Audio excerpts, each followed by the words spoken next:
FAI Cup winners and league runners-up last year. Not surprisingly, the expectations are high this season for Derry City. This talented squad proved their worth last year, and some key acquisitions in the off-season have given their manager Rory Higgins a bit more to choose from, as the Candy Stripes are set to challenge once again for the league title.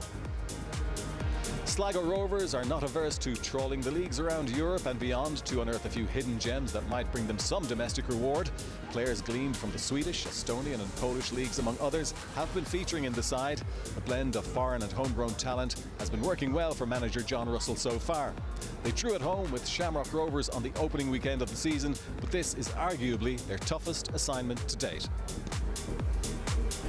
It's been an interesting start to the League of Ireland season, and these two clubs have shown some early season promise. It's second against fourth in the Premier Division.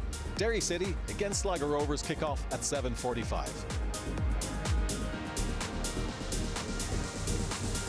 Well, Conor Malley got the only goal of the game to decide the Louth derby last night. There were two early kickoffs today. At Turner's Cross, Shelbourne have beaten Cork City by 2-0, while at Tallaght Stadium it finished all square between Shamrock Rovers and St Pat's, 2-2 the final score. Kicking off at 7:45, UCD against Bows, along with our game here at the Ryan McBride Brandywell.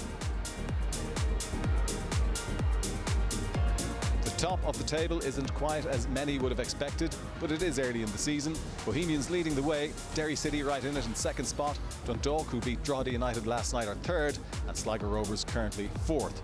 The champions, Shamrock Rovers, down in 8th position right now. I'm delighted to be joined by Stuart Byrne and Graham Gartland, and I can't think of a better way to pass the evening of St Patrick's Day than a live game. And what a live game it is, Graham, because we thought at the start of the season that Derry City would be embroiled in a big league battle for the top with Shamrock Rovers. That hasn't materialised yet, but Derry City have to be happy with the way their season has started. Yeah, they can only look after themselves. Derry, obviously the result today, the Rovers' patch result drawn 2-2, will put extra sort of emphasis on Derry getting a victory tonight, and it's really important that they concentrate on the home form this season to make sure that they do eventually get their hands on that league title.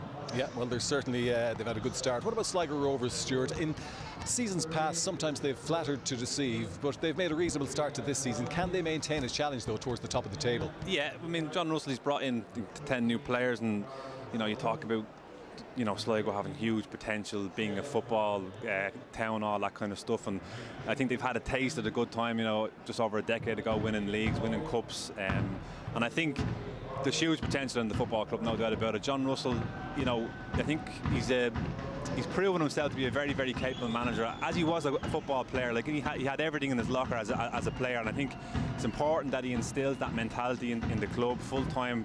Try to get themselves back to where they were 10 years ago and be more competitive. If you look at the European run last year, I think that shows you the potential in the football club. You just got to do it on a consistent basis. Okay, well, it's the Northwest Derby, and we got to get the team news now for both clubs. Let's join Tony for that. Gurmahagata Fadder, Nuacht Forna Inisher and Law Specialty Shop for Derry. First of all, they remain unbeaten, of course, but last Friday when they drew with Dundalk, they lost influential defender Mark Connolly. It looked like a hamstring injury. It looks like he might be out for some time. So Ronan Boyce comes into the side, as he did last Friday. It means that Kieran Call will move into the centre-half position alongside Shane McElhenney. And one other change for Derry, Ollie O'Neill comes into the side in place of Jordan McAniff, who goes to the bench. McAniff with 4 goals to his credit for Derry so far this season. What about Sligo Rovers? Well, they're happy enough with 8 points from 5 games. John Russell has made 3 changes for them. He's a risk and reward strategy is what his philosophy is at the moment.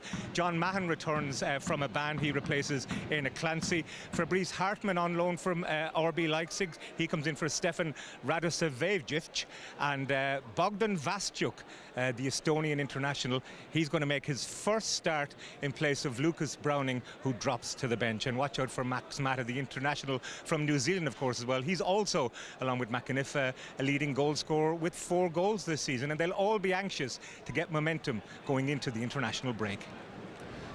Tony, top marks for your Irish, top marks as well for the pronunciation of Radosavayevic. I think it might need a strepsil. Pretty impressive. OK, let's talk about some of the key men this evening, Graham. First of all, we know how important Patrick McElhenny is to Derry City, but his role is slightly different so far this season, is it? It's a little bit different because it frees up Patching to get closer to the striker and work off McGonigal a bit more. So Patrick tends to drop in and play beside Diallo a little bit and give them sort of an extra midfielder in the build-up play. That frees up Patching at the top end of a pitch, and sometimes Patching, he probably isn't, you won't get a lot of work rate out of Patching sometimes. So it's really important that McElhenny does that covering in job, and he sits in beside Diallo and basically stops teams counter-attacking them, which Derry tend to give up a few counter-attacks. So I suppose Diallo is equally important then, Stuart. Yeah, I just think with Dummigan, his return is imminent, but they really need that discipline in midfield. Like, that player that gives you the balance, as Graham was saying with Patching. You kind of know what you get out of Will Patching, but you're not going to ask him to do the defensive stuff because he gives you more going forward. McElhenny, you could argue, possibly had to change his game, to kind of suit being a little bit more disciplined, because he's in games gone past, seasons gone past, he's never gotten through a full season, but certainly now looks like he has the game intelligence to do that, to know when to drop in and play, to know when to slow the game down, to know when to speed it up, and to say, you know what, I'll sit in and play beside you for 2 minutes, Diallo, and we can see the game out. Or he's done that in Tala really well, but the last 20 minutes he just seen the game out, really experienced. So that's where McElhenny's been vital for them this year. Okay, the man who's been getting the goals, 4 of them so far for Sligo Rovers, Max Mata. He's been getting good service from the flanks, Stuart, but he is an important man for Sligo Rovers. Yeah, they play with really good width, Sligo, Fitzgerald and Harton, plenty of service there. But we mentioned the 10 new signings. Mata is one of them, New Zealander, got himself a hat-trick against UCD and could have been 4 before a disallowed goal, but he's the guy at the moment getting them goals. Left footer, which I always had this argument with Graham earlier on, I always find it a bit tricky to play against left foot centre forward. But he was a left footer. What I would say with Connolly, with that little bit of a rejig in the centre of defence for Derry, he could cause him trouble. His movement is very good down the side of the defender, so if they can get service into him, he can get you a goal. Softened the blow with them losing Keane as well, which was a massive loss from that close to the season, so he's done really well this year. OK, well, it's time now to get the thoughts of the 2 managers, John Russell of Sligo Rovers, but first the Derry City boss, Rory Higgins. You've been good on the road. How important is the home form going to be this season?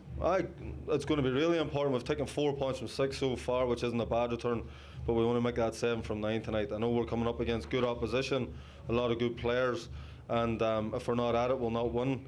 But if we are at it and we repeat the second half performance of last week, then we should win the game, hopefully. John, how important was that late comeback last week in terms of, I suppose, motivation going into the rest of the season and tonight's big game?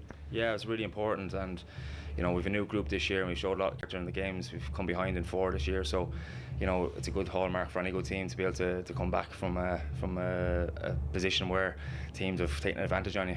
What's the plan? Well, Kieran Call comes in, Kieran Call moves in and Ronan Boyce comes in. Yeah, that's the one. We done that after 20 minutes last week, and the back 4 were excellent, really, really good. And as I say, we want a repeat performance. Derry already setting the early season pace. I'm sure you've studied them. What are you expecting from them this evening? Yeah, look, they're a tough team. They've got good players all over the pitch. They're strong at home. I know it's going to be a tough game tonight, but I'm confident with the players that we have picked tonight that we can cause a few problems. Best of luck to you. Cheers, thank you. Connolly, Duffy, Dummigan, McJanet are among the absentees for Derry City, but they still field a very strong lineup this evening, testament of where the club stands at the moment. Stuart, I said that this was probably going to be Sligo Rovers' toughest test of the season so far. Is that the way you see it? Yeah, I think so. I mean, the game's just going to get tougher as we go on. I just feel with the way the results have gone today, I think Derry, they have to be champing at the bit of this. They need to put some serious distance between them and Shamrock Rovers, and I can't see past Derry tonight. Graham, I mentioned Mark Connolly, really unfortunate to pick up a hamstring injury now, and he's out as well. He's a big loss at the back for Derry. Yeah, he's a big voice and he's a big presence in the back line, and he organises, and like you said, that's going to be vitally important for them, especially to stop teams counter-attacking on them, and so he is a big loss. But how do you see it going? I can see Derry winning tonight. I think they'll win by 2 goals. OK, well, let's see how it goes now. Great atmosphere, as always, at the Ryan McBride Brandywell, and it's time to hand you over to tonight's commentary team here at the stadium. It's Alan Cawley and first John Kenny. You're a good Peter. Manadiev, August Happy Law na Porrick. Full house here at the Ryan McBride Brandywell Stadium. It sees the 6th year anniversary of their previous captain, sadly taken far too early, but fondly remembered here at the Brandywell. Well, 2 changes for Derby City. Their injury problems grows day by day. Centre-half Mark Connolly stretched off last week with a bad hamstring injury. Not that long he'll be missing. Ronan Boyce comes in for Connolly in one of two changes, and then they'll draw with Dundalk. He'll start at right back. The other change sees Ollie O'Neill from the Fulham Academy start as the 20-year-old comes in for the Estonian. And Jordan McAniff drops to the bench. 4 goals, bit of a surprise really. 3 changes for Sligo from the 2-2 draw with Cork City. Sligo native Niall Morahan comes into midfield. John Mann in the second spell returns from Jane Johnson, so he plays at centre half. The Estonian Bogdan Bastiuk replaces Enna Clancy as one of tonight's substitutes for the Bit of Red. Bastiuk actually starting tonight for the first time. And there's our referee tonight, Antonio Rail. Our 4th official is Arnold Hunter. Alan Cawley's with me. And Sligo in the all-white are going to play from left to right in this opening half. It's going to be Derry City to kick off. Suggestions from our panel that it could be a good night for Derry City. Are you of that frame of mind as well? I'm not happy with all those Derry predictions, to be honest with you, John. There's no need for that. But it will be a tough night for Sligo Rovers. Obviously, Derry are setting the pace at the top of the table. Everybody expects them to put up a real stern title challenge. Obviously, with the way things are going with Shamrock Rovers at the moment as well, to have an opportunity to extend that lead. So it will be a tough night for Sligo Rovers. But it's been a decent enough start for Sligo Rovers, 8 points out of 15. And hopefully they can try and impose themselves on Derry City here tonight. And we get the game underway. Will Patching for Derry City. There's due to be 350 Sligo Rovers supporters here at the game tonight. Not everybody's taken their seats just yet, so there's a few empty spaces as Derry attacking the opening spell. Chance at the back post. Doherty shot, charge down, Doherty again! Fizzed across the area, nobody there to get the final touch. We mentioned it's going to be a tough night, and there you see it after only 30 seconds. Down that right-hand side, Ryan Graydon, so much pace, whips the ball across the box, John. Ben Doherty, the left full, coming in on the back post as well, and he whips another one back across the goal. So really bright start from Derry City. Early pressure. It's got to be Ronan Boyce, the 21-year-old, taking this throw in for the injured Mark Connolly, but he is normally a fullback, so that's where he's going to play. Kieran Cole in the middle along with Shane McElhenney. It's a feature of their play as well, that Ben Doherty, he's an attacking player really, but playing at left full, but loves to get forward. Rory's thinking on is that he wants to pin the right winger back, John, and we've seen that in evidence clearly there from Ben Doherty. Rhys Hutchison did well there. I thought he was going to lose possession of the ball, but nicely kept it in play. Got it clear, so Derry rebuilding. Great atmosphere here. We're reckoning that every game today could be a first as well in all 4 games. It's going to be a sellout crowd at every single ground. Obviously UCD don't bring that huge amount of support with themselves, so they've actually filled up the rest of the daily amount with the home crowd, and we've already had a couple of results today. That 2-2 draw, big result for St. Pat's, getting a late equaliser against Shamrock Rovers, and a very good win for Shells down at Cork, winning by 2-0. Bows against UCD is just underway. A little bit of early pain for Ryan Graydon.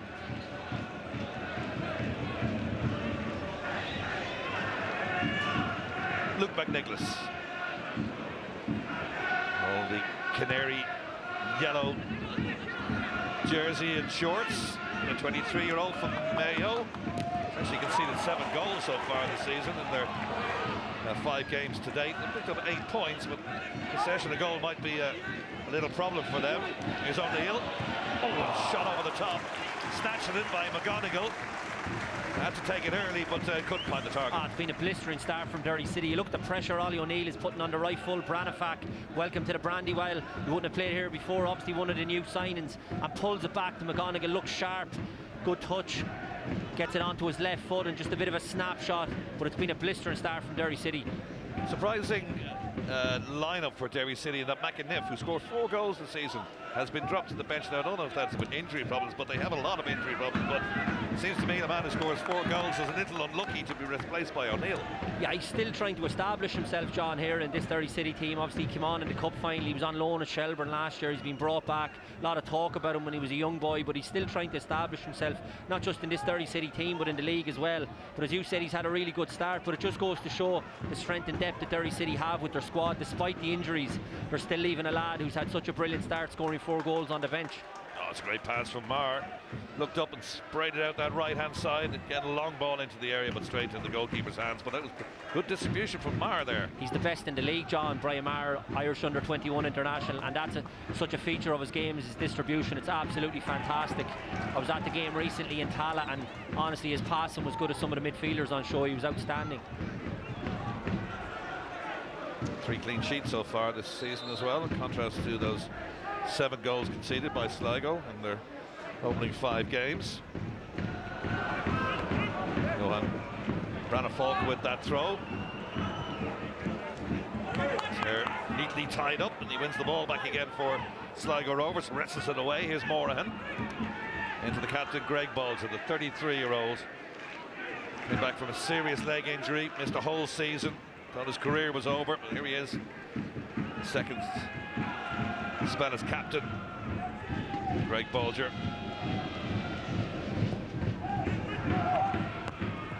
So many changes this year, and obviously with John Russell bringing in, 10 new players as well, you do need a bit of stability, and Bolger brings you that, doesn't it? Absolutely, yeah, such an experienced player, because that's the problem when you're bringing in so many new lads, especially from outside the league, John. The adjustment to the league, it's a difficult league to come into, and obviously you have Estonian lads, Swedish lads, German out here in Hartman, so you do need to, obviously those players around that know the league inside out, the likes of Bolger, John Mann coming back into the team tonight. I think it's also important, they haven't kept a clean sheet yet, Sligo Rovers, despite the OK start, and that has to be their first objective here tonight, try and keep out this good Derry City team. I think they came off the Derry player last, yeah, they claimed it. John Mann back with the club, little spell with St Johnson. He's got a 2.5-year contract with St Johnson, quite work out, he's back after a year. Big fan of that boy. Once he keeps his mind on the game, John, he's an outstanding talent. He's obviously getting his chance after being sent off earlier in the season, and I hope he takes his chance, he takes his opportunity and builds on the bright potential that we all know that he had. Obviously things didn't work out for him in Scotland, but it's good to see him back. And you can see the lights of the phones and the applause around the ground for the late Ryan McBride. It's his 6th anniversary of a sad passing on Sunday, and the stadium named in his honour, and never forgotten, Ryan McBride. That's fabulous, isn't it, John? It looks brilliant.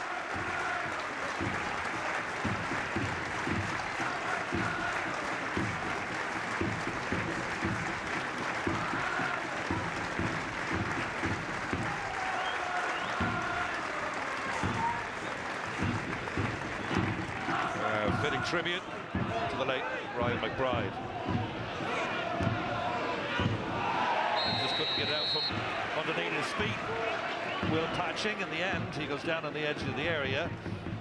I'm not sure about that. I think it's soft. You look at Greg Bolger remonstrating with the referee as well. Patching played a bad ball out to Doherty, and then he got lucky because it bounced back to him, and he wins a free kick in such a dangerous position because he's brilliant from set pieces. But Greg Bolger's really annoyed with that decision from the referee. I don't blame him. I don't think that was a free at all. John Mann going to ground a little bit too early there, a little prematurely. Maybe that he's still shaking his head there, Greg Bolger. He doesn't believe they actually conceded that free. Such a dangerous position. Andrea Rail.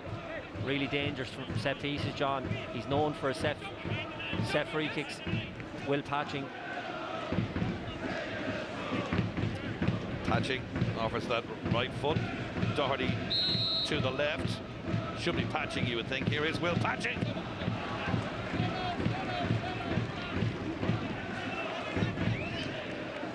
Bit of an anticlimax in the end, really. We gave him the build-up, yeah. Didn't deliver, but it was a good opportunity for him. But I didn't think it was a free kick anyway in the first place. Might be a bit of justice in that. A lot of injury problems for Derry. You can just reel off these players who were out.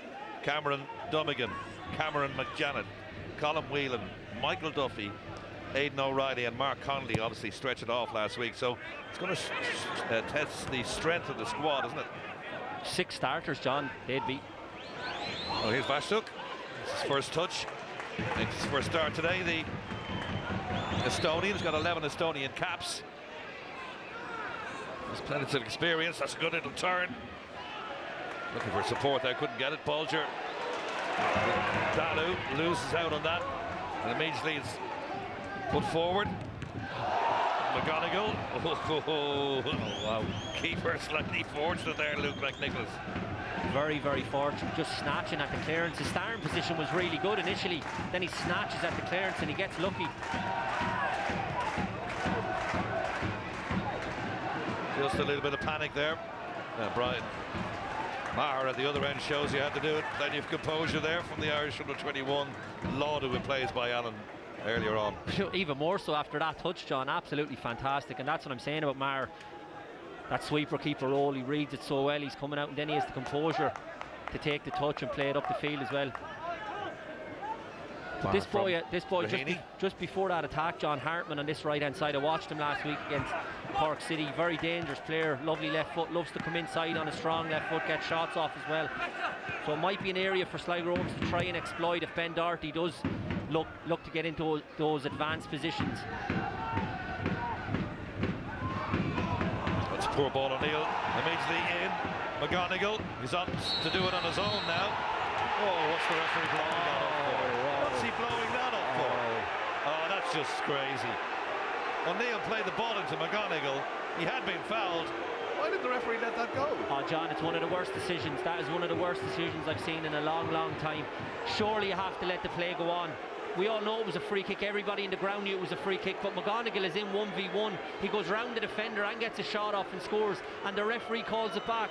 It's an absolutely shocking decision, John. As bad as you'll see. Oh, I don't want to castigate referees too much because they've got a tough enough job, but that was just crazy. No, but you can't be getting those decisions wrong. We all know it's a tough job, but they're the big decisions that you have to get right in the game, John. It's absolutely dreadful. Yeah, you can see Alan Reynolds and Rory Higgins not too happy with that either, or the supporters as well. Lots of boos around the ground for that. Antonio Real just a little premature with the whistle there, I thought. You have to read the game and understand what's happening. Everybody could see he's in a 1v1 situation. And now a booking for John Mann for complaining. It's absolutely desperate decision. That wasn't good. So we're 11 minutes in. Patching standing over the ball along with Doherty once again, a little further out this time. Very good distance out. It's going to be a good effort to beat McNicholas. It actually came from a sloppy pass from Will Fitzgerald, and that's what allowed Derry City in and left John Mann short, and then he's getting caught. Dalu trying to pick out Doherty. Doherty still available on this left hand side. First corner of the game. Now that'll be a talking point at half-time, no doubt. John, look, there's been a lot of praise heaped on the league at the start of the year in terms of attendances and the standard on the pitch and obviously the competitive nature of it as well. But the referees have to improve in terms of some of their decisions, and that was absolutely shocking. First corner of the match then for Derry City on our left-hand side. Keeper comes and claims, and a good catch as well, McNicholas. You just can't get those decisions wrong.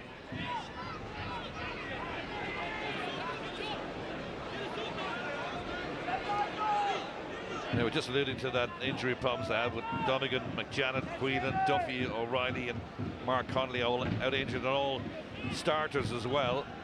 It seems that Higgins has actually bought well as cover, because that injury problems would stretch any team. Yeah, and of course the finances helped that, and resources, but he's also signed well. Ryan Graydon from Longford, Brian Maher came from Bray, Ben Doherty come from Larne. Those players were available for other clubs as well, John, but you have to be cute and clever in that transfer market, and he has been, Rory Higgins.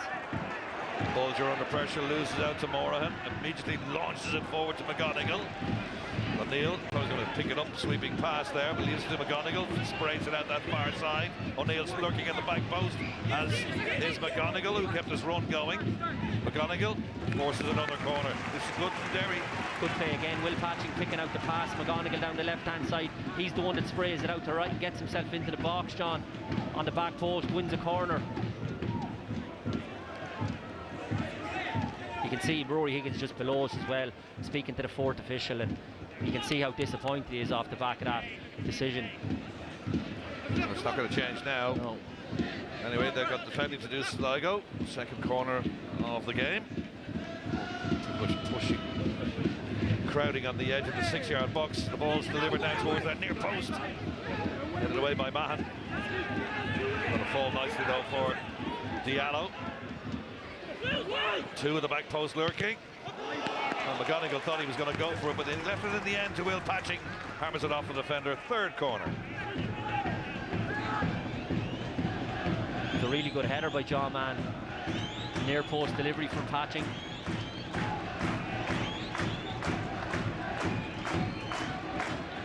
Slightly different now. Derry moving out towards the edge of the penalty area. This delivery is too close to the goalkeeper. Got something on it. Good punch out of the danger area, but it's coming straight back in again. Here's Patching. Doherty. Poor ball, Doherty. Might make something out of it though.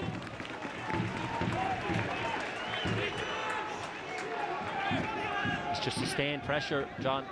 It's good from Derry, picking up the second balls off the clearances from the corner kicks as well, and just sustaining those attacks. Doherty's throw.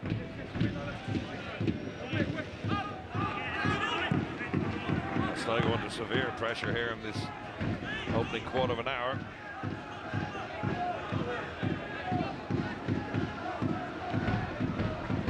Then Doherty, the 25-year-old, played for Larne and Coleraine in Glenavon. Got a goal to his credit this season. This is Kieran Cole, pressed into playing alongside Shane McElhenney at centre half with Connolly absent. It could be out for a while too. You stretch it off and it seemed like it was a pretty bad hamstring strain or hamstring pull.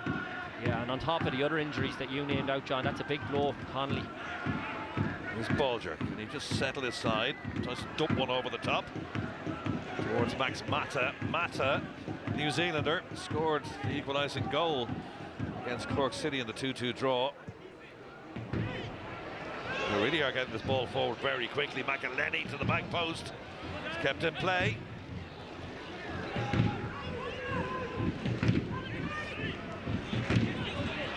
Again, it's poor from Sligo. Straight to McElhenney, the captain. Here's Patching. Now to O'Neill. O'Neill lays it off to Doherty. Good football, this. Really good football, fourth corner. Yeah, and all down the left-hand side. I mentioned Ben Doherty. He's an attacking player playing at left full, and you can see why, John. He's marauding up that left wing. To be fair to Hartman, he needs to be very vigilant in that area. He wants to attack himself, Hartman, but he has to do his defensive duties. That time they got across and got the block, but every time Ben Doherty sees that space, he's bursting into it. The usual thing of referees coming in to talk to one or two players about pulling and pushing, and it will continue anyway when he turns his back on them. It's a bit of a waste of time, to be quite honest, I think.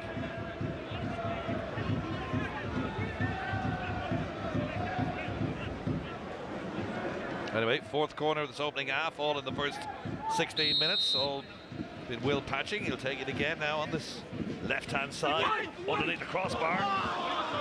And it just drifts out of play on that far side goal kick. Yeah, it was Ronan Boyce that time with the back stick, just falling on his weaker left foot, but again, great delivery. Just a bit of respite for Sligo Rovers to just try and almost play their way into the game. John put a few passes together. We've seen Will Fitzgerald in that midfield area again, giving the ball away loosely. And Derry are on you. You won't get time and space in that midfield area. Well, that was that decision again. Free in. Rail stopping the play. It's a clear chance on goal for Derry City, annoying everybody, from commentators to spectators to the bench, and they're still talking about it. Look, regardless of what team you're for, John, and all, you have to get those decisions right. In terms of, we have to call it out. It's just really, really poor. There's no explaining it whatsoever. It's just a really, really poor decision. So what does Sligo have to do here, Alan? They just really haven't got a foothold in this game yet at all, and it's been all defending so far. Yeah, and they've defended quite well, to be fair, because it has been backs to the wall, but you're looking for those experienced players, as you say, Bulger, more in that midfielder, try and get a touch on the ball. Looks like a push.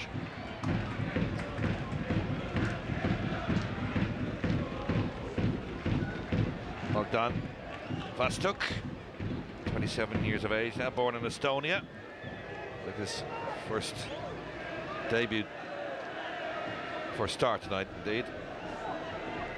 Yeah, and trying to get him into the game as well, John. He came on obviously against Cork, did quite well, gets his first start tonight. It's difficult coming up to the Brandywell when they're being pinned in and being dominated for 20 minutes, but just try and string 2 or 3 passes together. Derry want to get on with this quickly. O'Neill finds McGonigal.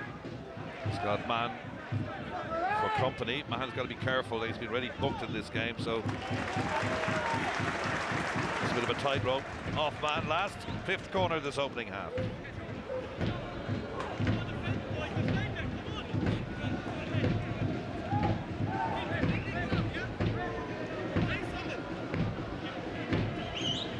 The drums around the Brandywell, signalling the 5th corner of this opening half.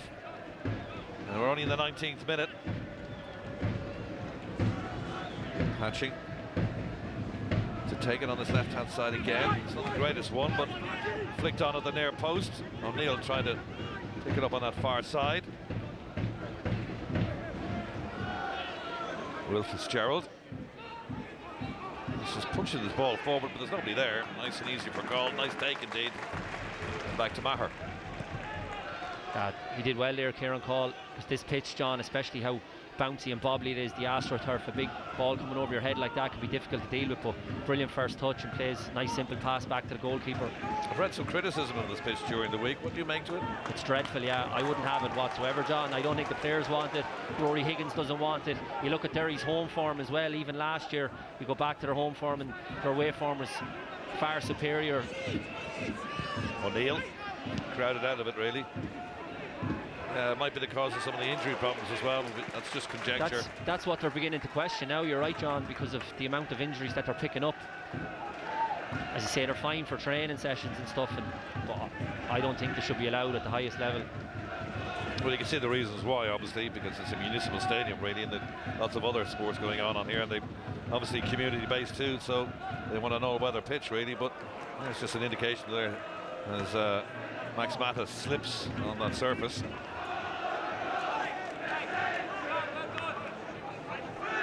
Scored a hat-trick against UCD. Yeah, he looks sharp, Mata, to be fair to him. Obviously he's feeding off scraps for the first 20 minutes, but anything that's gone up to him, he's looked lively. You see him winning the header there again. He's had a very good start to the season. It's hard to replace the goals of Aidan Keena as well, as we all know, John, top scorer, and he only left two weeks before the start of the year, but Matt has done quite well.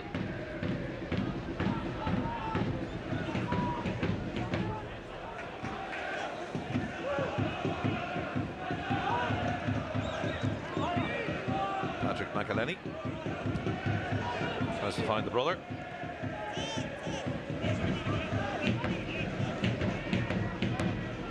Good movement from Doherty. Oh, nice ball, O'Neill. Looks good, O'Neill, actually. This is the Fulham Academy, and his bright start. John Mann is living dangerously, John. He's already booked on a yellow card. Again, he's flying into the back of McGonigal there. He needs to be very, very careful. Can't afford to lose John Mahan. No, and of course he got sent off earlier in the season as well against St. Pat's. Certainly don't want to repeat of that. Long ball by McElhenney. Oh, it's a lovely header. Firm one too. McNicholas saw that he was just coming to the edge of his area, didn't risk the catch. It's a good strong header from the 23-year-old. Did very well. Goalkeeper's not known for their heading ability. McGonigal. Mahan rips it away from him and then gives a poor ball straight to Diallo. Here's patching. Boyce overlapping. Players slipping and sliding in the penalty area. And eventually Sligo, well, I'm going to say get it clear, but they ricocheted off the Derry player goal kick. Yeah, they're having a real problem, obviously, when they do win it back, John, just trying to string those 2 or 3 passes and get past that first press from Derry. Find it really difficult. That time it was John Mann giving it away, and as I say, the press is so high, Derry City, they're on you straight away and they're in at your back 4. So midway through the first half, remains at 0-0 in the Ryan McBride Brandywell Stadium for this Premier Division clash between the team in second place, Derry City, against Sligo, who were 5th, relegated to 5th momentarily after Shelbourne's win down at Cork City earlier on.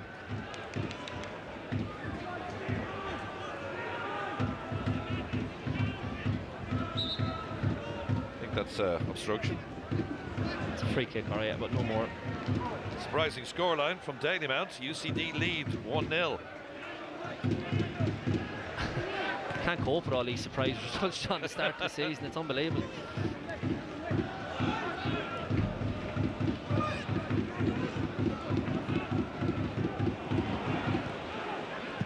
Up towards Mata, calling the way.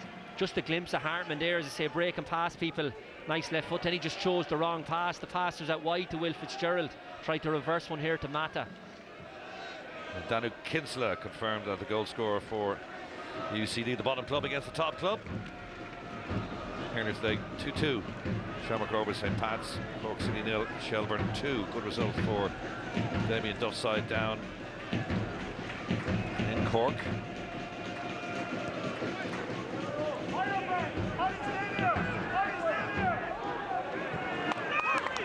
O'Neill. He's got a good shape about him. Good ball out towards Doherty, but that's a poor one himself. Poor ball, but brilliant. You look at the position Ollie O'Neill picks up. That time John comes in off the left wing, finds himself in a lovely pocket of space. Brilliant pass by Call, and straight away they're in at the back four. Ben Doherty, because he's so advanced, picking the ball up here so high. Just a poor delivery into the box, but good play again by Derry City.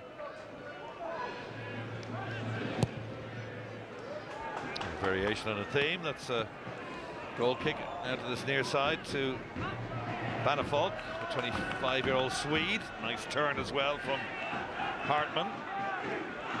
Yeah, he's a few tricks. On loan from Leipzig, actually. Fabry's Hartman. This looks a bit more promising now for Sligo. The best attack of the night, perhaps, and the goal! Oh, it's a great goal. Great ball! And it's Mata again. Hat-trick against UCD. Late equaliser against Cork City, and he stole away at the back post. I said it looked promising, and that's how it unfolded. 25 in, the visitors take the lead. Oh, it's an outstanding goal, John. The first time they've strung actually 3 or 4 passes together, as I said, and that man Hartman was involved. A few tricks here, plays a lovely ball inside to Will Fitzgerald. Reece Hutchison on the overlap, and what a delivery, John, as good as you'll see. Brilliant ball. Mata, all he has to do is get a good connection on it, heads it down into the ground. Absolutely fantastic goal. Totally against the run of play, but a brilliant goal from Sligo Rovers. Totally against the run of play. Max Mata, the 22-year-old, one New Zealand cap he has, international player, but it was a simple finish for him when he just got himself into that position when he was clear of the fullback. It was a lovely delivery, though. Yeah, I mentioned this boy Hartman. Look, you see him here. Lovely soft feet, comes inside, but then he has the awareness to play a good pass as well, John, and it's Will Fitzgerald in the position, and it allowed Reece Hutchison a brilliant overlap, but the delivery from Hutchison was outstanding. I'm speaking about Ben Doherty getting high and wide here, this left full back, but Reece Hutchison, again, he's had a good start to his Sligo Rovers career, scored against Cork City, and that was an unbelievable delivery into the box. Man's header. Oh, just wondering what Sligo could do to get into the game. It was their first meaningful attack. They had players up, as you say. Hartman set them a nice platform. Great delivery, nice finish. Yeah, and to be fair, even though there was a lot of pressure, they defended really well. Mahan was getting his head on things. Obviously, there were Pinnaker, there was people coming back, getting blocks in. There was no real clear-cut chances, bar that one where obviously McGonigal is in and the referee makes the mistake. But other than that, they had defended quite well, to be fair to them. Yeah, well, let's put the cat amongst the pigeons now. Sligo leading. That'll give them a foothold in the game. So give them a bit more confidence too. Here's Patching, nice footwork from Patching. Makes it Dundalk. I mentioned Mata had looked sharp, despite he was feeding off scraps, John. He's had a brilliant start to the season, but to be fair to him, all he needs to do is get a good contact on the header. The goal is made in the delivery. It's outstanding from Hutchison.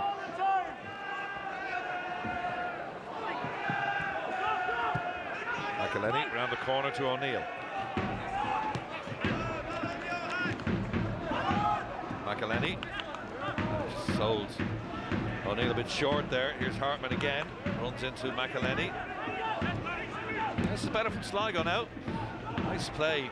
Ball dumped up the top towards Mata, and Shane McElhenney has to rescue them. Yeah, the goal is giving him confidence, stringing a few passes, but again Hartman's involved down this right hand side. He's causing problems for Ben Doherty. I felt that because Doherty loves to get forward and it's an area you can exploit, and once he gets enough ball, Hartman, he will cause problems, as we're seeing. That's good stuff from Will Fitzgerald there, battling away with those two Derry City players over there, including Ryan Graydon. Throw Derry, and foul. Good early test for Derry as well, John, falling behind. Obviously we mentioned their home form, not as good as their away form. Off the back of Shamrock Rovers' result as well, pressure on them coming in tonight. We'll see how they react.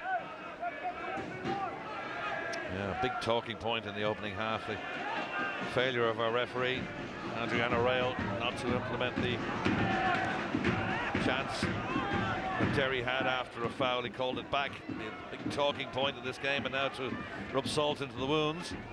Sligo have nicked the lead, and they're looking better now. Balafolk. Overlapping is Morahan. Morahan straight to the Estonian Vastuk, but his shot is charged down.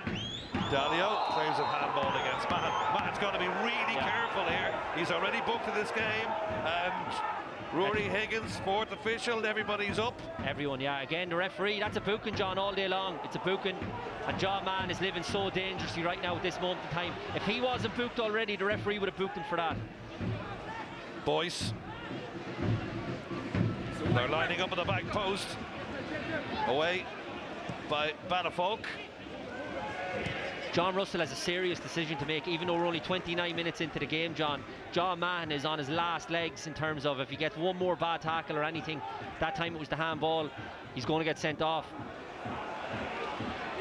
Yeah, that was a couple of very contentious decisions our referees had to make so far. He didn't make it in terms of Mahon. Had a yellow card there for a deliberate handball.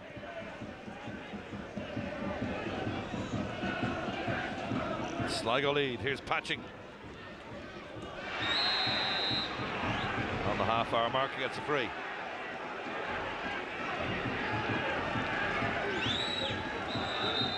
There's Mahon's handball again. Look, that's deliberate. That's a handball, and that's booking. As you said, if he wasn't booked already. Yeah, but these are the things there. I know, as you said, it's a tough job. We all know that, John. But you have to be getting the big decisions right, and we've had two major decisions tonight already wrong. I think someone needs to have a word with John Mann as well, the likes of Greg Bulger.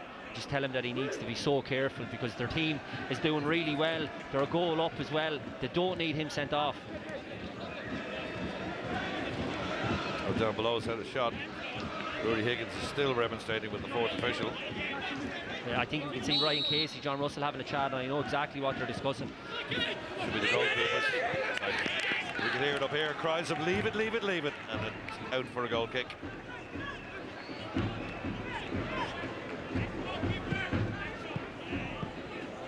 Here we see it again, John. Yeah, look, stop an attack. It's a blatant yellow card. And as I said, I'm such a fan of John Mann, I really am. When he went to Scotland that time, thought he was the best centre-half in the league. I was delighted he got his move away. Of course, things didn't work out. That can happen with anyone, and no problem with that. But I just want to see him get back and get his head screwed on and get a run in the team, because he's such a great player.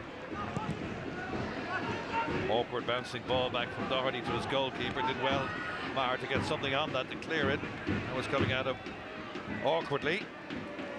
Here's Fitzgerald, does well, Fitzgerald. Tackle from behind.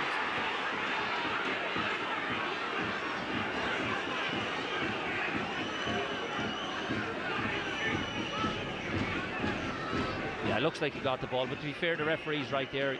That is a tackle from behind, John, yeah.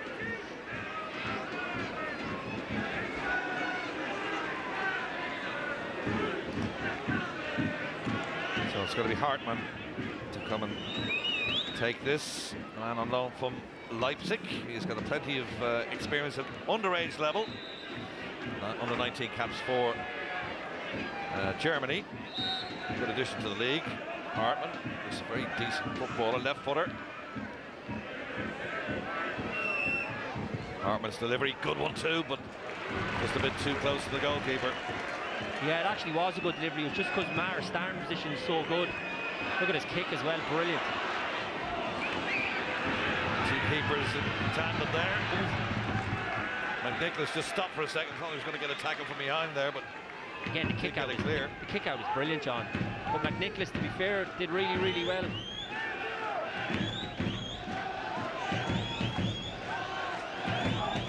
It's been a really good half an hour. Oh, enjoyed it, yeah. Derry with all the attacking options. Sligo hit them on the break. They still lead. Mata, there's the goal scorer. 5 goals to his credit. Arman's layoff. Fitzgerald. Hutchinson. Fitzgerald again. Managed to get it across, but to nobody in particular. Patrick McElhenney with the header away. Oh, beautiful stuff from Patching. Oh, that's incredible. Between the two players, and then sets up the sack from McGonigal. That was brilliant. McGonigal just trying to find Patching. Straight to Banafalk though, but that was brilliant from Patching. Yeah, class.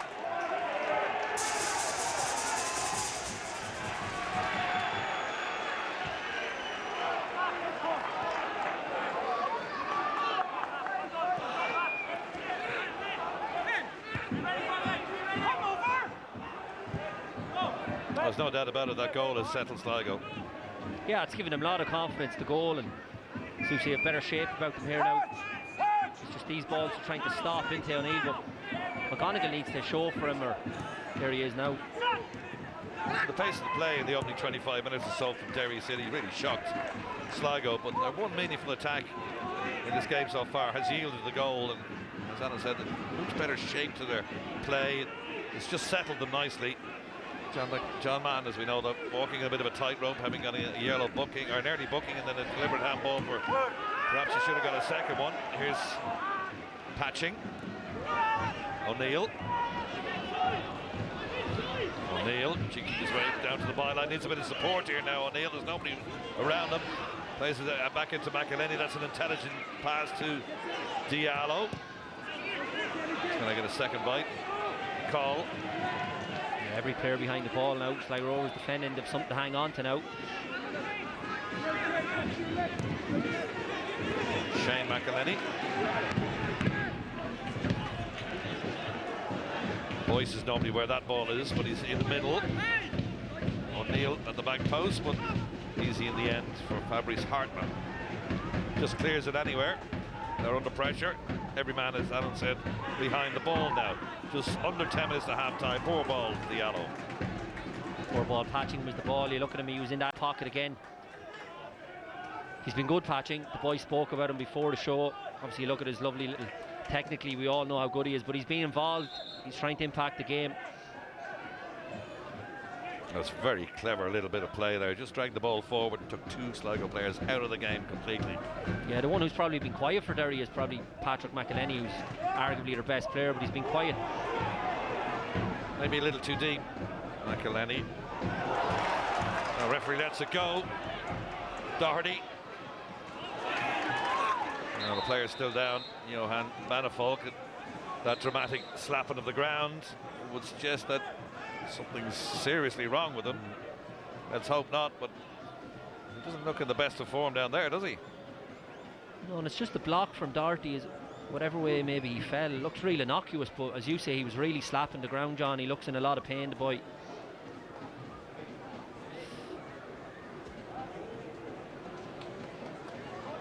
No, he doesn't look well at all. That's not good. You see a lot of the players sometimes when they're slapping the ground like that, there's nothing wrong with them, but certainly is something wrong with Banafalk. Here's the goal again, Alan. The goal was superb. Fitzgerald, you look at the overlap here from Hutchison, and it's the delivery, John. Absolutely superb. He just peeled off the back of Kieran Call, who's not the biggest. You could argue if Connolly was there, would he have won that header? Obviously, we all know he's injured, but once he gets a good contact on it, Matt, a brilliant header, but it's all in the delivery. But there's just a halt here because the boy is really injured, and we've had 37 really exciting minutes, John. It's been very, very good. That would suggest a serious knee injury, one of those ACLs, hopefully not, but... And it brings me back to the conversation about the pitch again, John. You know, it was real innocuous. Ben Doherty just went in, won the ball in fair and square, and whatever way he landed or twisted possibly. We had a player stretch it off last week. It was for Derry City with Connolly. Stretch it off with that hamstring strain, and that hamstring is going to keep him out for a while, but this looks a pretty serious injury and an Oculus challenge on Banafolk, the man from Sweden, the 25-year-old, signed in November of 2022. Just looking at John Russell down here, the one player he was speaking to. John, have a guess. John Mahon.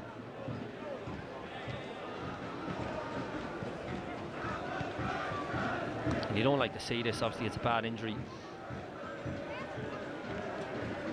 Doesn't look like there's much to it. Doherty wins it fair and There's square. whatever, see, look, he pulls up straight away, whatever ways, and it's possibly just the studs get caught in that kind of surface.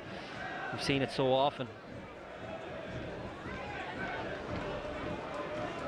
That's a blow. You look at who's on the bench now, and looks like it's O'Sullivan getting ready down here in front of us, but he's predominantly a winger as well, not a right full. He'll have to slot in. It's Carl O'Sullivan, the 23-year-old Irish under-21 international, ex of Finn Harps and Limerick as well, ready at the side of the pitch to come in for Johan Banafolk.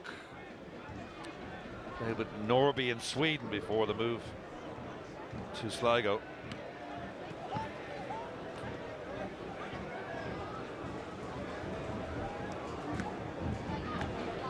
It's Alan Reynolds nearest to camera, former Waterford boss, now the assistant here.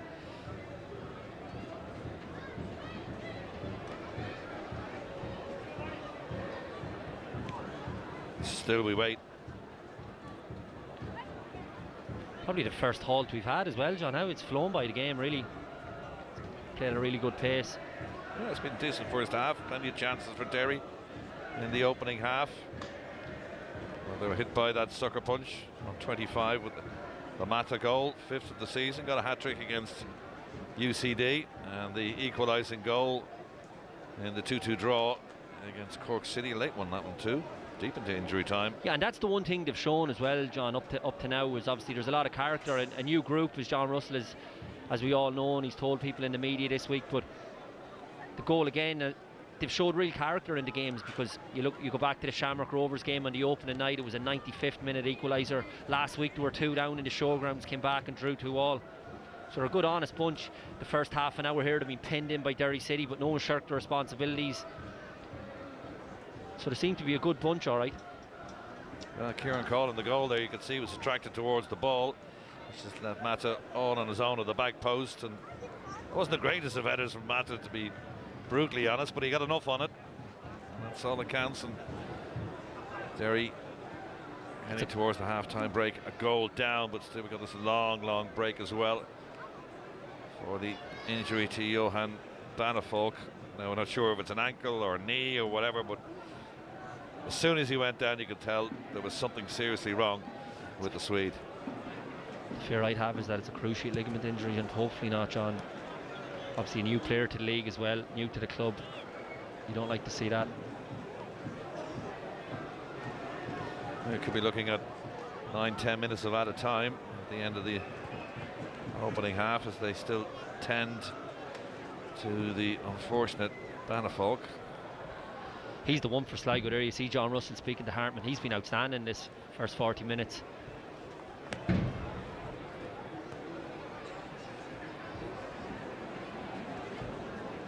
Of course, he arrived mid-season last year as well, and there was a problem with his paperwork, and he's been biding his time, but he certainly started the season very well, looked sharp and very, very dangerous, caused a lot of problems for Derry City in this first half. So there he goes away.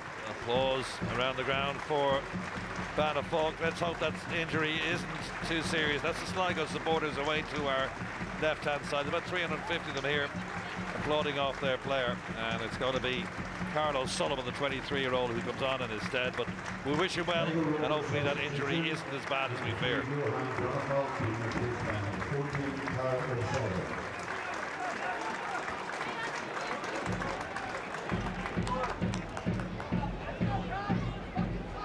So after that long break in play, ball is with the goalkeeper of Sligo Rovers, Luke McNicholas.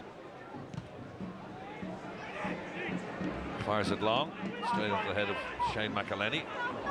Misjudgment of the bounce on this pitch by Rhys Hutchinson.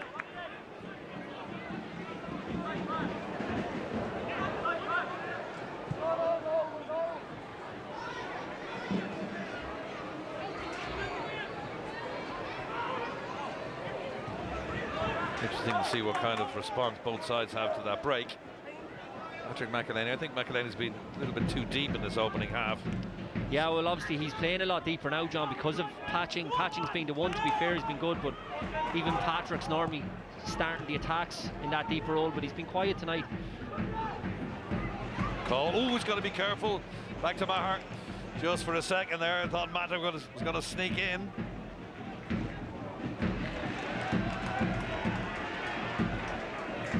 Not the greatest of back passes. No, he was alert though, Maher.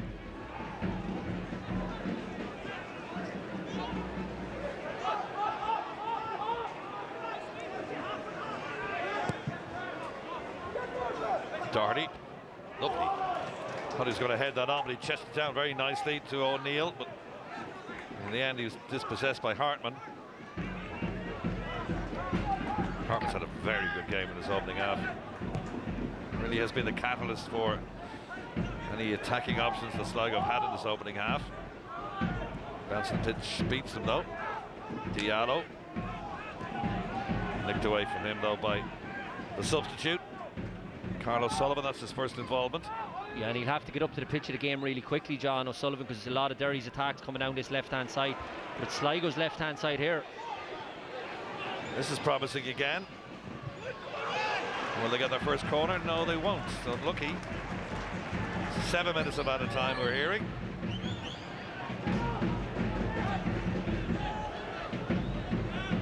Thought they were going to get their first corner there. They haven't got one in the first half. It's 5 in total for Derry. Coming up in the last couple of seconds then of this opening half. Sligo leading by a goal to nil. Max Mata on 25 minutes. We've had a long break as well for Johan Manifolk, who was stretchered off, injured after a clash with Doherty. Man in the centre of your picture there, John Mann's a bit of a tightrope as well. Just to give you a synopsis of the first half, it's been booked and should have been booked perhaps for a deliberate handball, so maybe looking to be on the pitch. The fourth official down below us shows 7 minutes of added time. We're just into the first of that now. Nicely mopped up by Mata. Tinnaker.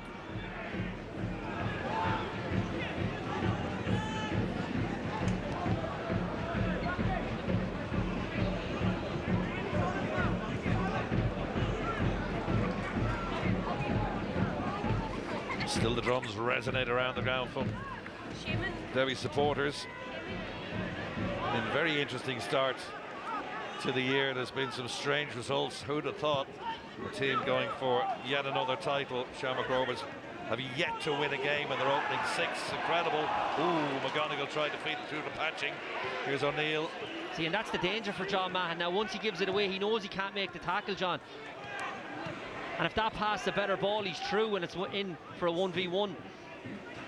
It's a real quandary for John Russell. He has a big decision to make about John Mahon. Huge. Here's Ryan Graydon.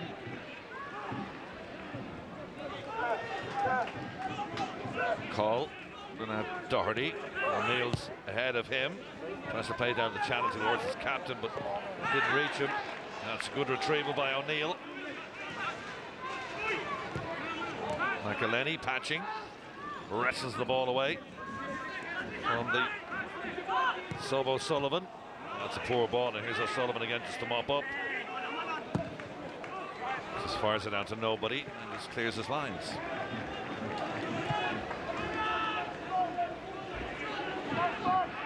The possession's been pretty much all Derry in the opening half. The goal was against the run of play. There's one or two talking points about a referee as well. Yeah, but since the goal, John, Sligo have a much better shape about them. There's been a lot of this from Derry over and back on the half line, but they're finding it difficult to penetrate Sligo since the goal. Nice touch and take by O'Neill. Did it with his right, tried to cross it with his left, gets a corner. You see O'Sullivan there, obviously, as I said, mentioned, he's a winger, gets caught under the ball there. He doesn't need to go for that, makes it easy for Ollie O'Neill just to flick it around him and he's out of the game. John Mann did well that time with a good tackle. All the corners have come from this left-hand side. Patching's taken them all. Deep into injury time we are now. To the back post to McElhaney, and he just couldn't direct it on target. Sat up for him nicely. Oh, it's a chance, John. Look, he peels off to the back post, and with his technical ability, even on his left foot, he knows himself. Greg Bulger's pointing the finger, but someone let him go. And he should do better, at least hit the target. It's that horrifying moment, you know yourself, when you're playing a game and the ball comes over your head. Suddenly there's a good player at the back post lurking there as well. You're playing, please don't hit the target. I would know. I used to track back well, John. I've seen you.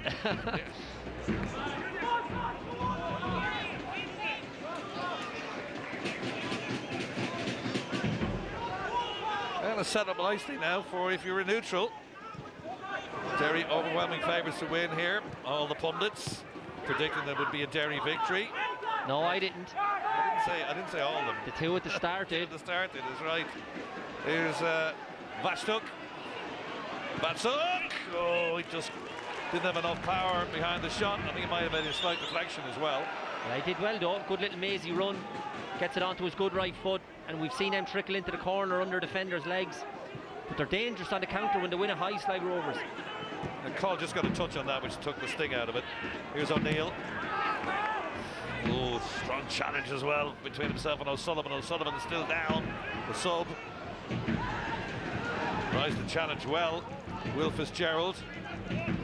Down in midfield, out a shot. O'Sullivan is still down. Clutching his ankle. Here's Bolger. Referee's let the play go on. Which they're entitled to. Yeah, but he needs to put it out. Greg Bolger needs to put it out.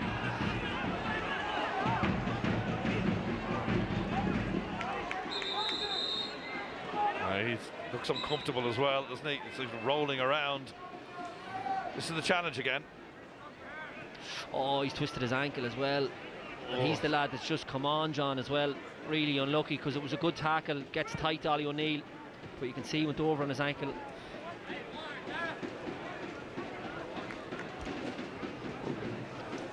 Hopefully he's okay. And he's a tough boy, O'Sullivan. You could see straight away by his reaction, he knew himself.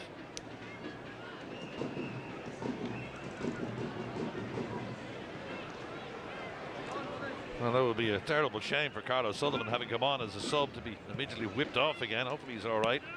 Just turned on the ankle when he was trying to move away from the from O'Neill. I think he's going to be okay though. Hopefully, yeah. Hopefully. Maybe just be able to run it off. You can just see here, he does really well, gets tight. Oh, you can see it there. It's not nice to look at. You just hope it's one of them as we come up to half time as well, that when he goes in it doesn't seize up on him and yeah, the swelling starts to ligaments show. isn't the biggest thing. Yeah. You pull your ligaments, they'll start to swell. Hopefully it's just a twist and he can run it off.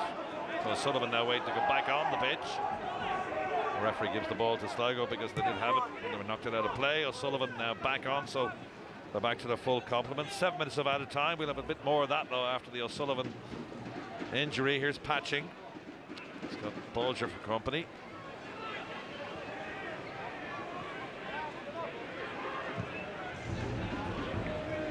McElhenney towards Graydon. Did well, Graydon, actually. Yeah, Reece Hutchison he's struggled with a couple of those aerial balls in behind him, just his positioning. McElhenney in a better forward advanced position. Patch is going to see that out of play. Now the corner count's impressive for Derry. They've got 7-0.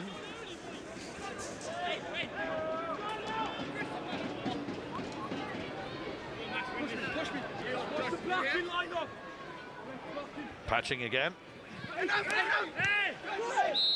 Oh, there's cries from the Sligo players there to let that go, but Bolger just headed it clear, but the referee saw an infringement. Yeah, I think there was a McNicholas, a lot of bodies around him. It was too loopy, the corner anyway. All the ones previous he's put in with pace, that was far too loopy. Yeah, his run was blocked there. The referee got that one on right anyway. So 7 minutes of up. So a couple more to add on now after that O'Sullivan injury. Don't forget, it's Sligo who lead by a goal to nil. Certainly were not in this game for the opening 25. Hit Derry with a real sucker punch. Mata's goal, 5th of the season for him. Good return in his 6th game, the New Zealander. And they've showed a lot more composure since then. Here's Morahan. Hartman. Lovely skills and touch from the German. Falls nicely for Fitzgerald. Couldn't keep a shot down, Will Fitzgerald. Former Derry City player there. Left foot shot up and over the top. Yeah, he's picked up this position in a lot of times during the game, John, because Ryan Graydon stays so high and wide, and he finds himself in that pocket a few times. We've seen that with the goal when he played the pass out to Hutchin as well. He's done well, Will Fitzgerald, even carried the ball, likes to dribble with it, done well in this first half. John Russell would be delighted to get in at half time 1-0 ahead. As you say, they had to ride out the storm at the start, but once they got the goal, I think they've been very good since they've got the goal, and they looked a lot more assured and compact and better organised since then. It gave them obviously a bit of confidence, and they looked dangerous on the counter-attacks as well. There goes the half-time whistle. Now Sligo will be well happy with that, although they've lost Johan Banafog through that serious-looking injury. They got the goal in 25 through Max Mata, and at half-time it means that it is here at the Ryan McBride Brandywell Stadium. Derry City 0, Sligo Rovers 1. We will return shortly.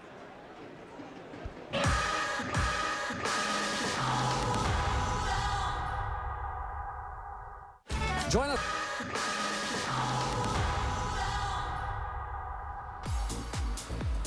Patrick's Day festivities ensured a lively atmosphere at the Ryan McBride Brandywell, and Derry City started well. The home crowd were celebrating after only 10 minutes, but the goal controversially didn't count.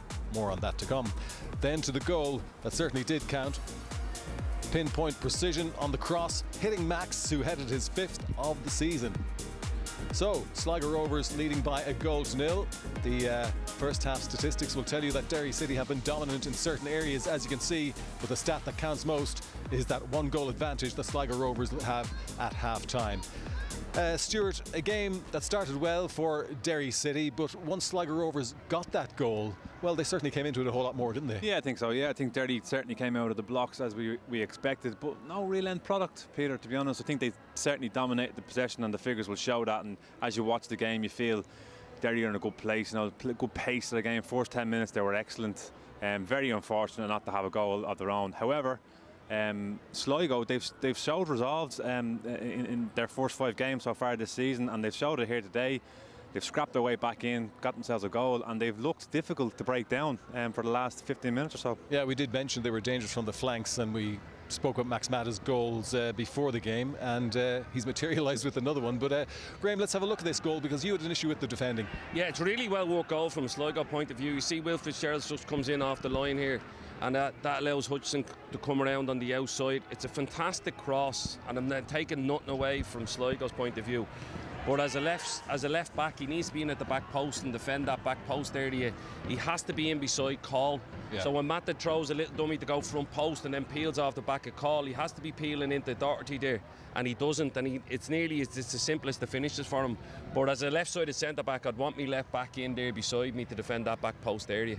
Okay, let's talk about the goal that was disallowed because the referee had blown for a free kick in the build-up to the goal. Should he have played the advantage, Stuart? Yeah, he should have gotten it wrong. Yeah, O'Neill comes in, it's 1v1 here. McGonigal gets around him. Referee blows whistle here for whatever reason, I don't know. Defender stops, but he's beaten anyway. Panic.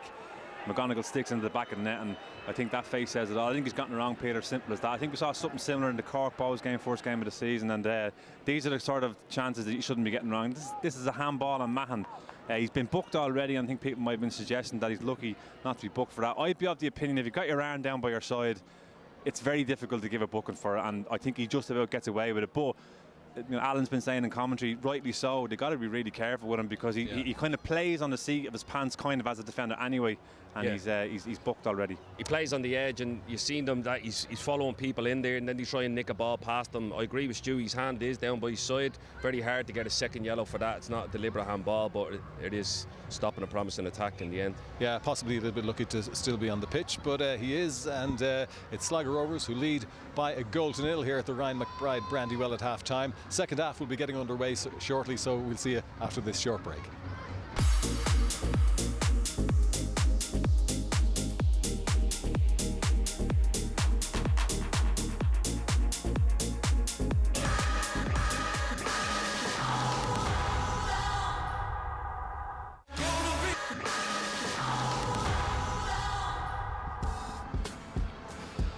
The Azzurri travel to Edinburgh for the opening match in the final round of fixtures in this year's Six Nations. We're on air from midday tomorrow. Saturday, GAA Live brings us a double helping of action from the National Football League. Meath take on Dublin at Páirc Tailteann. That's followed by the Division 1 encounter of Armagh and Galway. Scotland meet Italy in round 5 of the Under-26 Nations Championship. Live coverage on Sunday from 10 to 2 on the RTE Player. And later that evening from 9:30 on RTE2, Allianz League Sunday will feature highlights of all the weekend's GAA fixtures in both football and hurling. And at 8 o'clock on Monday, Against the Head will review the action from Super Saturday. Ireland on course, of course, for that historic Grand Slam. Fingers crossed. Just a reminder of the half-time score over in the other match in the Premier Division this evening. It's Bohemians 0, UCD 1. Alistair Coote penalty, giving them the lead. Okay, well, just behind us a short time ago, Ian Clancy was warming up for Sligo Rovers. The suspicion is, Stuart, that he could come on for John Mann. Yeah, possibly. We don't know, or I don't know.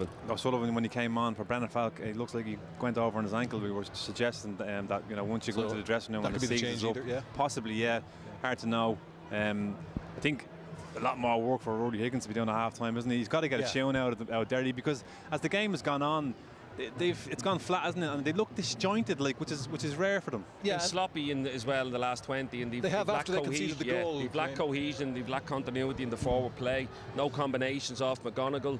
Patching once he plays wide, whether he's played wide to Graydon or Lolly O'Neill, he's not really making the box. So McGonigal is not really a threat on his own in there, because again, early he's not going to cause you trouble. No, but he did have a number of chances earlier on in the game, Stuart, and one or two that you guys feel he should have possibly taken. Yeah, he's lively. I mean, they came out of the traps there, to be fair, and this is O'Neill down the left-hand side. A really good battle between himself and Brennan Falk. I think that's a really wonderful touch from McGonigal. I think he's got to hit the target. He's done extremely well. Everything was right. Back to the game. Touch is perfect. He's got to keep that down, doesn't he, really? And then this is Derry's second chance. This is just before half-time. And have a look at the body language from Patrick McElhenney after he hits this left foot. We know he's good. Time and space. He's just got to guide that back, and frustration. That's the face of a frustrated captain. Yeah, okay, well, that's Lucas Browning there, and it looks like he's going to make an appearance for Sligo Rovers as well. And the likelihood is that he's going to replace Carlo Sullivan. Carlo Sullivan, of course, who was that substitute. So all change for Sligo Rovers in this second half. They will, of course, hope that the scoreline remains the same. Well, let's see what happens now. Derry City have to try and get back into it as soon as possible, as we return you now to John and Alan on commentary. Thanks very much, Peter. Yeah, Carlo Sullivan, very unfortunate to go over on the ankle towards the latter part of the opening half, having replaced Johan Banafolk. Has now disappeared as well, so he's been replaced by Lucas Browning, who's a Swede. He got a goal so far, the 24-year-old. And the other substitution, Éanna Clancy, not unexpected, the 19-year-old. In fact, spent some time here at Derry at the academy. He's on in replacing the man at centre half, John Mann, and that's no real surprise really, because one more indiscretion and he was off.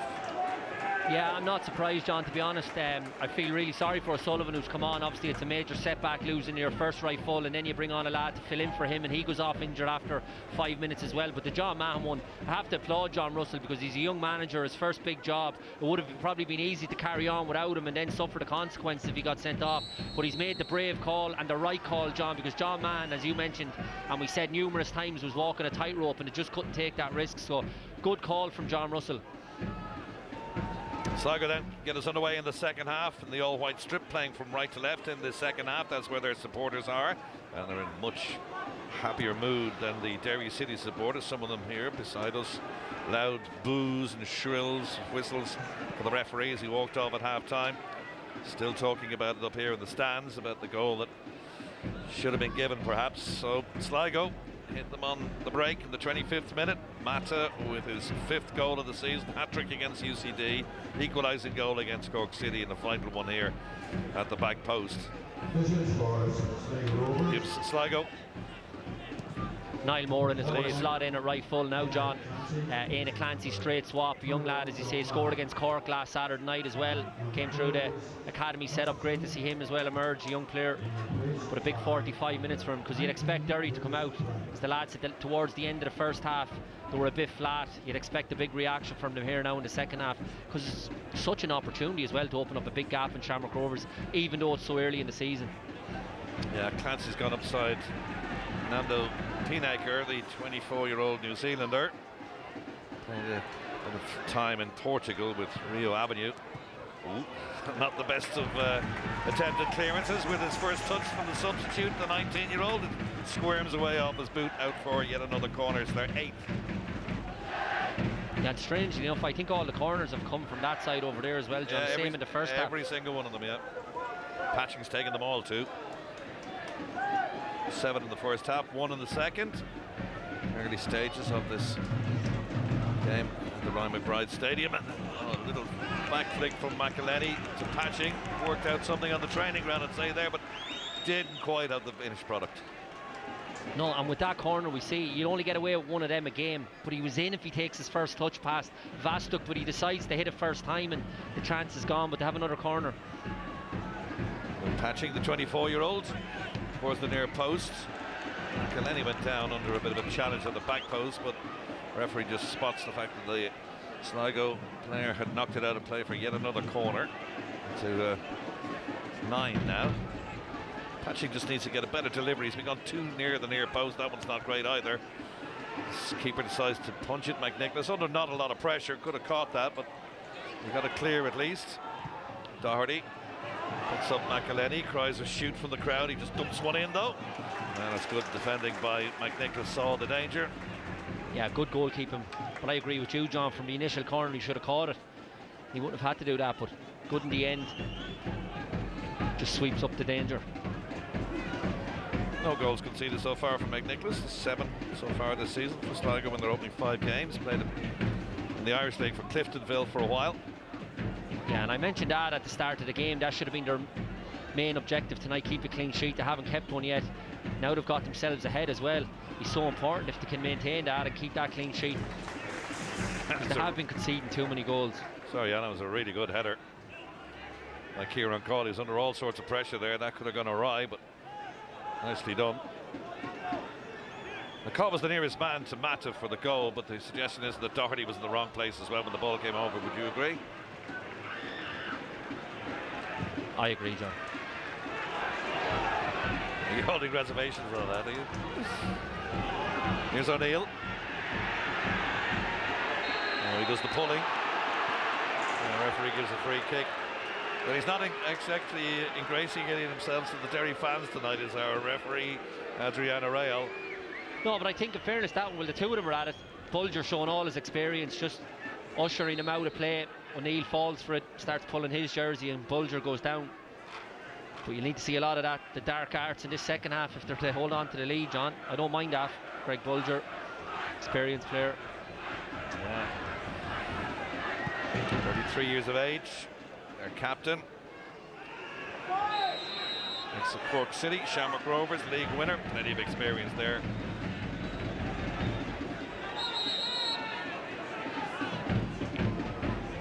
Patrick McElhenney wants to get on with it quickly.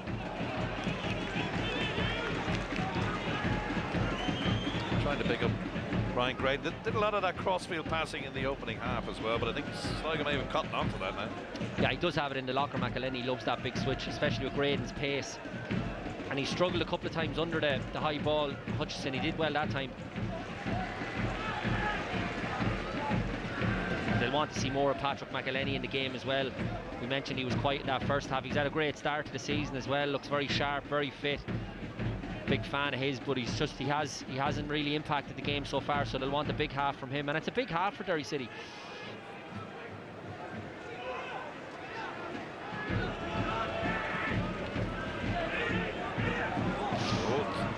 It's over Boyce's head. Fitzgerald needs a bit of support now. He's calling players towards him. They're not moving. Here's Mora. He's not too happy with the response. Bulger, though, mops it up into Browning.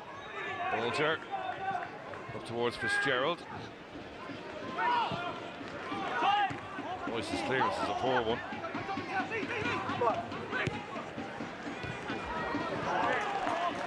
Off Bulger throw.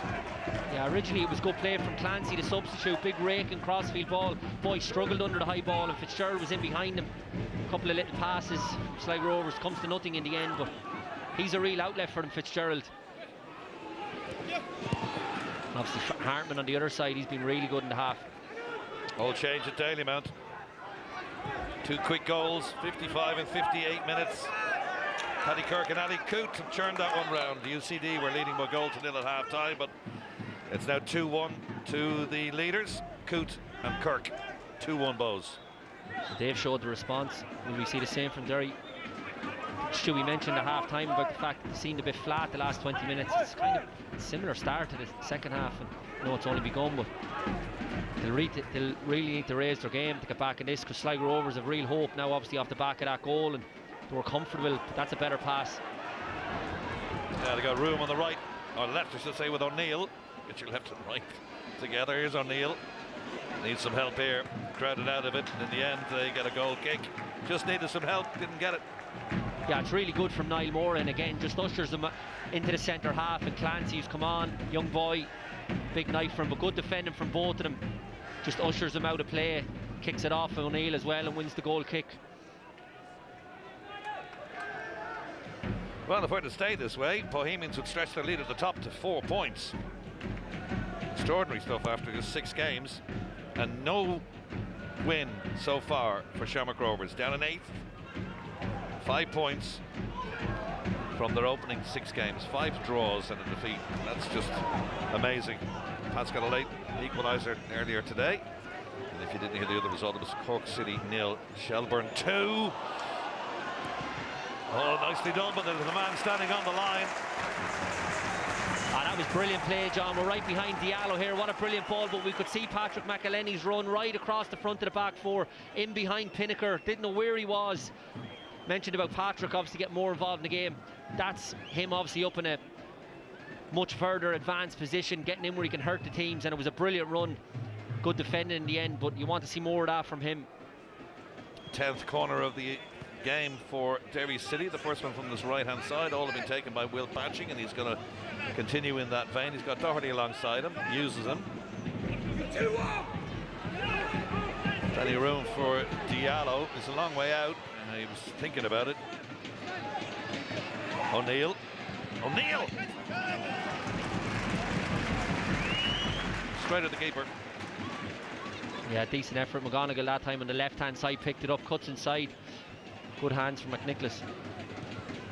Yeah, apologies, it was McGonigal, not O'Neill.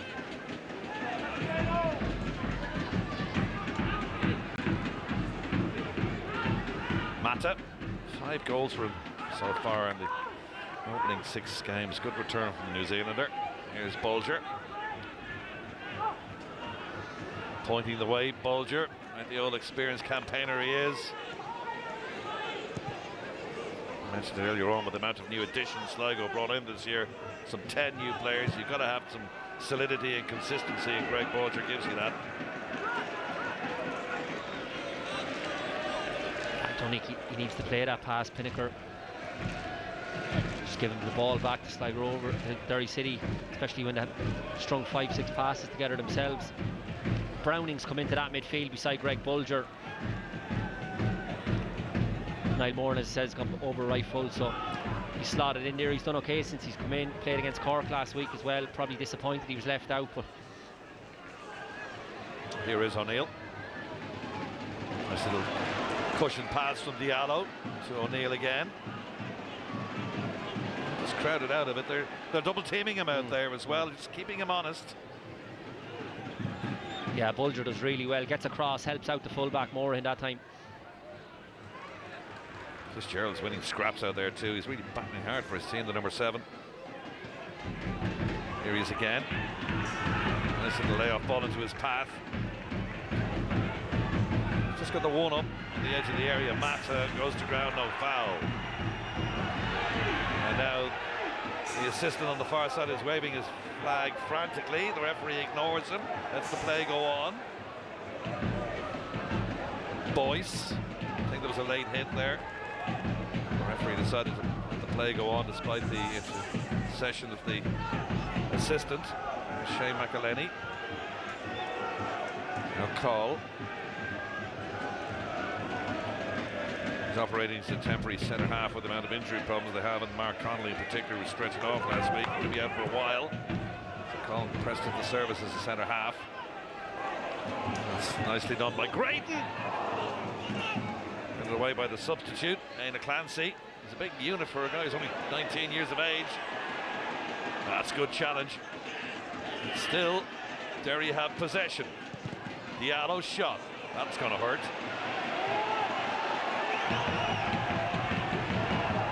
It's up to the referee to stop the play. He doesn't have to.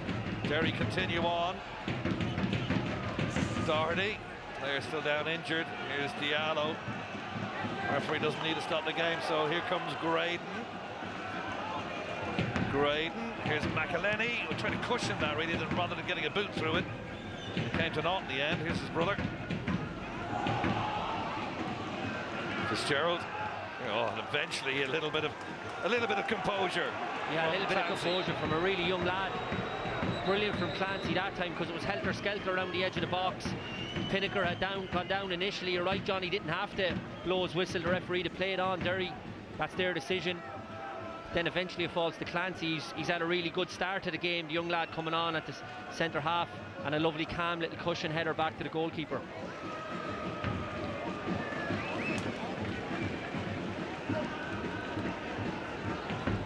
Well, Hartman was the one who felt that. You can see him just getting back to his feet gingerly. That hit him in the sore part of his body. But the referee doesn't have to stop the play, and Derry perfectly entitled not to put the ball out of play and continue. It's up to the referee to make that decision, and because the ball was hit straight at the German, they thought, let the play go on.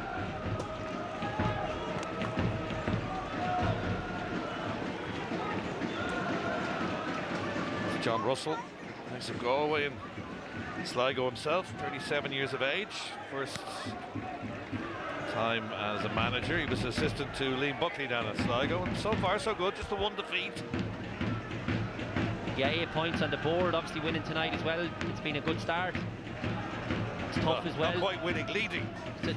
Tough as well, John. Obviously a lot of new players has come into the club, 10 new players. They lost Keena, who's the top marksman in the league, not just for the club last year, so it's been a really good start, really promising start. And what I like about them, Stewie mentioned even about the resolve they showed, and we've seen that in games prior to this, but they look like a good, honest bunch. Strong header away by Pinnaker. Again, another big unit operating in the centre half position for Sligo. That's a free to Derry. They want to get on with this quickly. We could have another substitution here now for Derry City. One or two players have been called towards the halfway line, and we will follow the play. Boyce.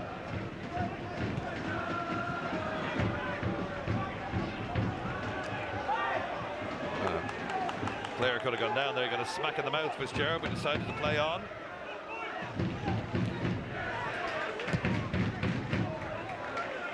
Yeah, I mentioned about the honesty in him, and that, you see that with Will Fitzgerald. Oh, there's so many players going down there under the slightest. Yeah, brilliant. And then he carries the ball up the pitch 40 yards for his team. Really willing runner he is. And we can see him off camera here. He did get a smack in the face, and he's nursing it himself, but he got on with the play. Sick and tired of watching players running around on the ground, rolling around on the ground, but pretending they've got hit in the face. It's something that the world body needs to look at. It's disgraceful, disgraceful.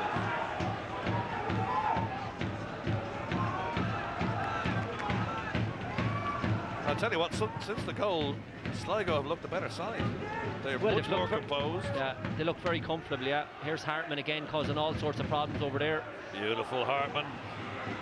Ooh, just nicked off his toe by Shane McElhenney. And Vasuk throws back his head.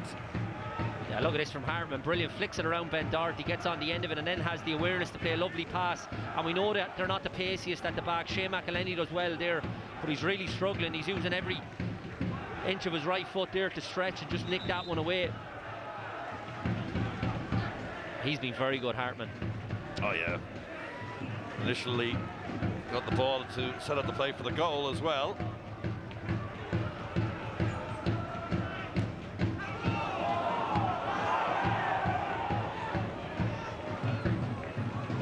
Just sense a little bit of frustration in the Derry ranks at the moment. They bossed the opening 25 minutes of the game. They conceded the goal. There was a long injury break for Bannafolk at the end of the first half, and I think that disrupted the Derry flow. And Rory Higgins seeing a side that I think we're dominating Sligo, just fall off the play a little bit. Yeah, I think what's disrupted them is Sligo going ahead and building real confidence into the game then, and as I said, they've looked so assured since then, and it's just gone a bit flat. Even the ground is a bit flat, John. We've come up here in recent times and the play's been bouncing. It's been really, really flat and quiet here tonight. A yellow card for Lucas Browning, the substitute. He doesn't think it is. How is that a yellow card? How is that a yellow card? And he's pointing that there's been 3 or 4 challenges. He's only on the pitch. Like that. Is it any wonder managers get so frustrated, John, when you're seeing decisions like that?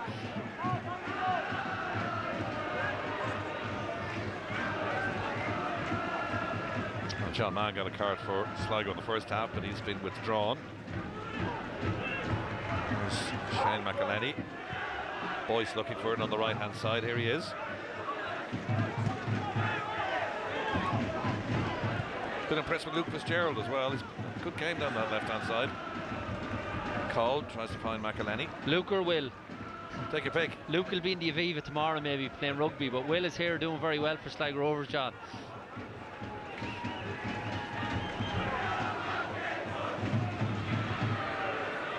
Past the hour mark. Still Sligo leading by a goal to 0. I wouldn't say by the time, or at the time they scored, that they were in the game and almost their first real chance, but since the goal they've really grown in confidence in this game, and that's a pullback. This should be done. If he's consistent here, this is going to be a yellow card. Yeah, he's caused all sorts of problems, Hartman. We mentioned him numerous times. Ben Doherty is really struggling defensively. We mentioned the fact going forward, he's an attacking player, doesn't want to play left full, and that's why he's getting exploited every time, 1v1 situations. Hartman has the beating of him, drags him back. Definite yellow card. Ben Doherty played a few spells in the Irish League with Larne and Coleraine and Glenavon. Northern Irish under-21 international. Past that age now, he's 25. And going forward, he's fine. It's just defensively, he was the same. I watched him in Tala a couple of weeks back. He scored, actually, interestingly enough, but Ferrugia gave him all sorts of problems down the right-hand side for Shamrock Rovers. Just not good enough defensively. Here's the man on loan from Leipzig, Hartman to take it. Good ball into. Diallo deals with it. Fitzgerald.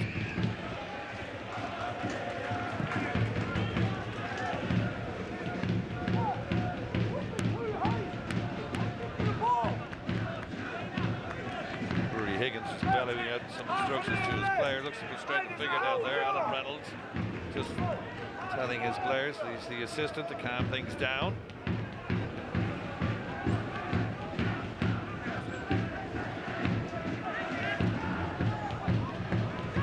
We're getting word of a couple of substitutions coming on for Derry City. I'll tell you more about that. I think Jordan McAniff, who's got 4 goals this season, I thought was surprisingly left out today.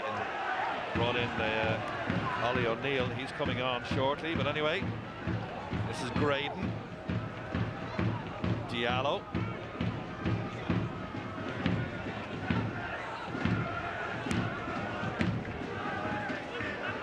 Derry City supporters trying to raise their team on the far side.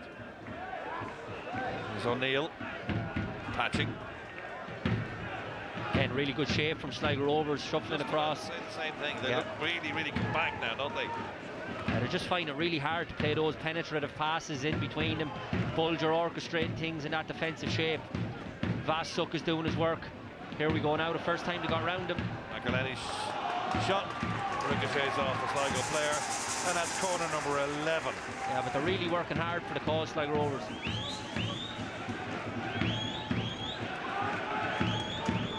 Yeah, 2 substitutes down below us. It's going to be Brandon Kavanagh, former Rovers man, Jordan McAniff to come on shortly, but they're going to let the corner be taken. It is Will Patching, yes again. He's taken all 11 corners. Nice punch, that one from Mike Nicholas. Really good punch out to Hartman. He loses possession though, beaten to it by Doherty. Strong header out to McElhenney. First time shot is charged down. Here's O'Neill. And you can hear the crowd getting annoyed. I agree with them, Ollie O'Neill. I'm not sure why he's going back to a centre half there. He had oceans of space to run into. Shane McElhenney. Oh, he just spotted the keeper off his line. No, he didn't, John. That was just boomed over the bar. There was no way that was intentional. Well, I don't know about that. I had a look at McElhenney. If we have a reaction to him, he does look up and see if he can chip the goalkeeper. It's an overhit ball, overhit cross. Now see, look, that's the reaction. Yeah, because he's fuming of how far he hit it over the bar for a simple cross. I disagree. I actually think he went for goal. We'll ask him afterwards, will he? No chance. And that's the sign of the frustration. You know, the crowd that time when Ollie O'Neill goes back to the centre half. 20 minutes into the second half, John Russell will be overjoyed. They've been so comfortable. There's a lot of remonstrating and pointing going on out there. They're telling players to get off the pitch or come on. So, this is a bit of a shambles really here. Will Patchin's coming off. Finally, they've decided that it's Brandon Kavanagh and Jordan McAniff to come on. Patching has gone off.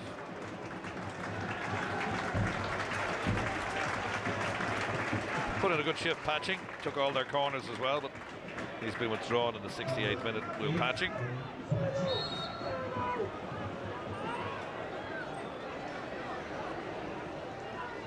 Graydon has just switched over onto the left now. Brandon Kavanagh playing on this right-hand side, loves to cut in on his right foot. Clever little player. Yeah, you would think McAniff would offer himself as an ally to McGonigal up front too.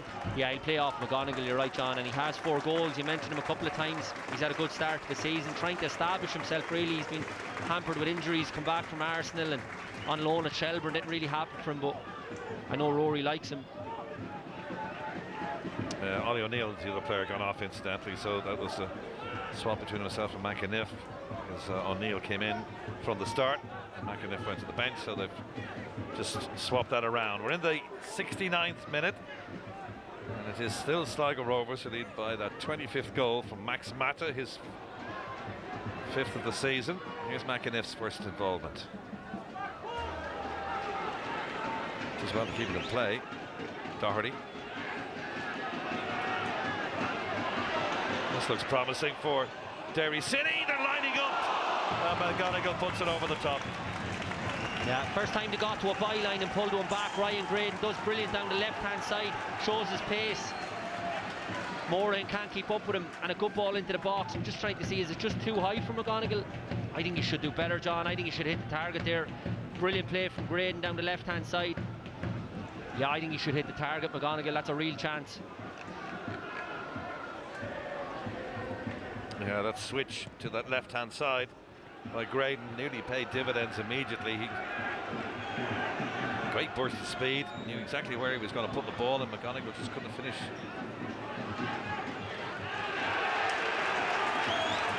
Well, that was just waking up the crowd. They've been pretty quiet in the last 10-15 minutes or so.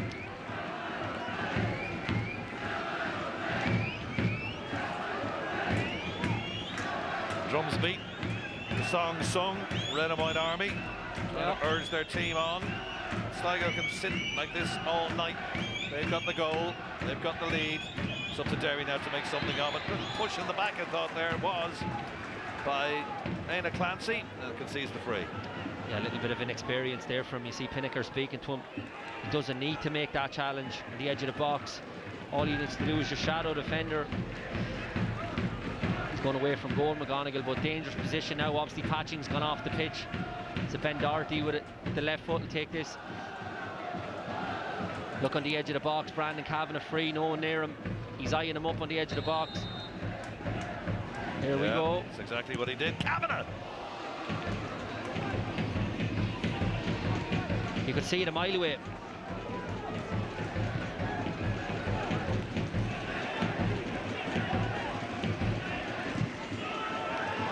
Oh, that looked late. That was Kavanagh. Oh, sorry, Jordan McAniff. I thought he was late there on Batsuk. The referee let it go, and Batsuk's still down. That wasn't great. I thought he was very late. The referee standing beside Batsuk, but Batsuk now back on his feet again. Home crowd not enamoured by that, but I thought he was late. That's a poor ball in the end, straight to the keeper.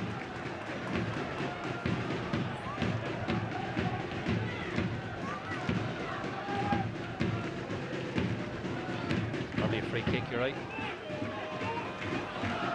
Ball had gone.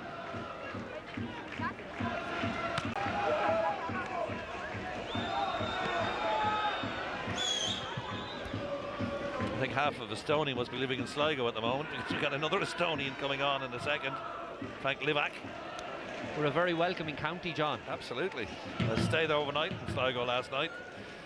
I see a few pals in my old haunting ground. Thomas Connolly, hi Paul, good crew there last night as well. Some great music until about 1 o'clock this morning. And then off to bed I went.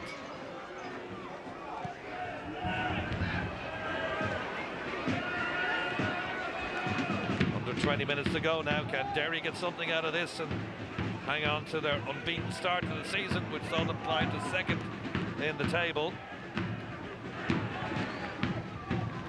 McElhenney, lovely ball, McElhenney. Graydon claims for handball. Referee doesn't let it. I don't think the Derry faithful are going to be too enamored by our referee tonight. They feel that they're not getting anything out of him. Bohemians, as said, still leading 2-1 against UCD, having turned things around. They were goal down to the bottom club at half-time, and they lead 2-1 now. That would extend the lead to 5 should it stay this way here at the Brandywell. And still Livak waits to come on.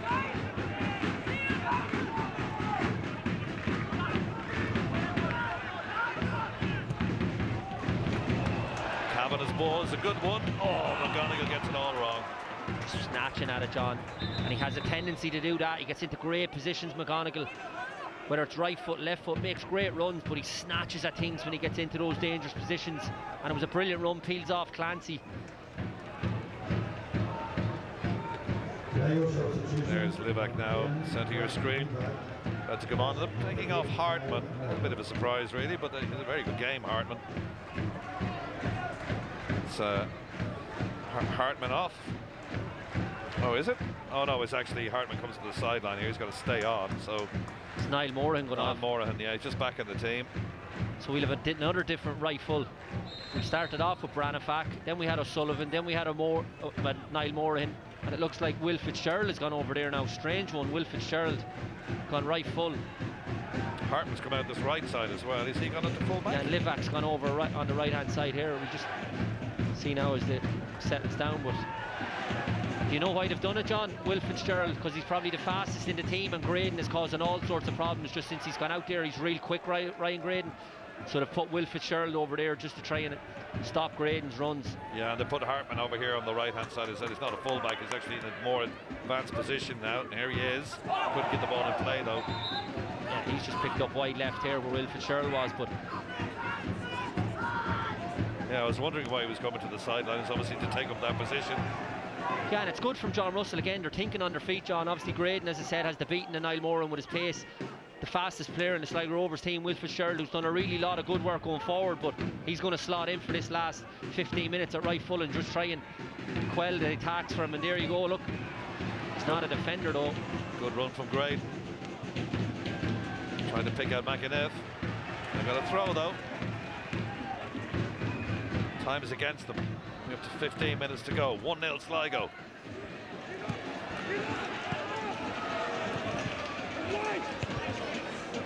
Bolger with a free header. Wasn't the greatest of headers, but he's got something on it. Diallo, oh, there's a foot up there. A referee, I think, he's actually calling for an earlier infringement.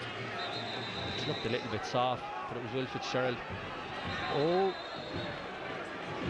Diallo getting involved on that far side. I think he raised his hand too, so he's got to be careful. He's talking about a bit of pushing and shoving between himself and Browning.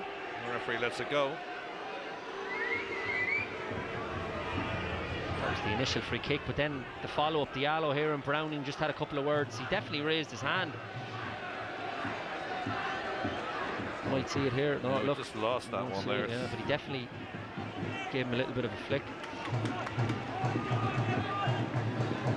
All back under control once again, so free kick for Sligo Rovers. You mentioned as well, Alan, about the poor form at home for Derry City. If it continues in this vein, there will be questions asked about just why they're better away from home than they are at home. Yeah, like it's only a small sample size this year, but if you go back to last year, John, they played 18 games here, they only won 8, drew 7, lost 3, whereas away from home, playing 19, they won 10 and drew 6, so they're much better away from home. Yeah, I think the pitch takes from them as well. They're such a fluid team in the way they want to play. I don't think, as I said in the first half, this certainly doesn't help them. Yeah, you got to work with what you got, so that would be the byword. If it isn't working, we're going to try something different then. But I don't think they've done enough tonight, regardless of the pitch that they're playing on. They haven't done enough, certainly since Sligo Rovers have gone ahead. They've been so comfortably very, very good, well organised, well disciplined. Well, they were telling me last night in your hometown, anyone who would want to listen, that they were going to get a victory here tonight, so they seem pretty confident.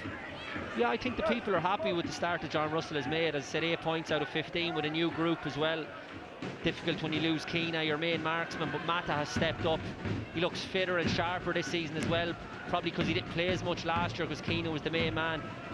The likes of Hartman is a really good addition. This boy Reese Hutchison is a good addition. Yeah, and it's good to see.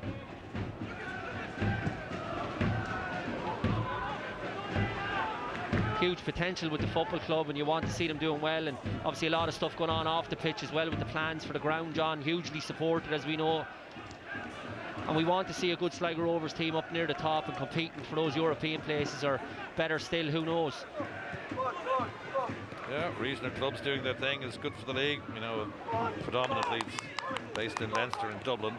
In fact, last season the furthest south team in the Premier were Shamrock Rovers, and that was Dala.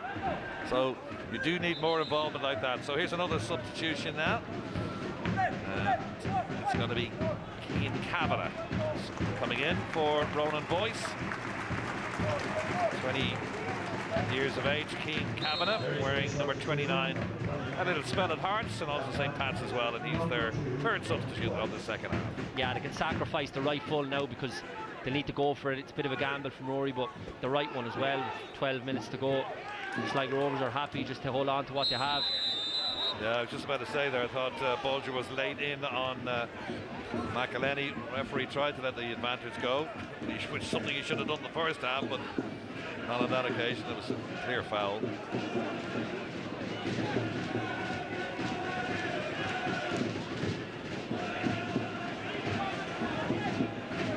First time ball in. Away. Pinnaker.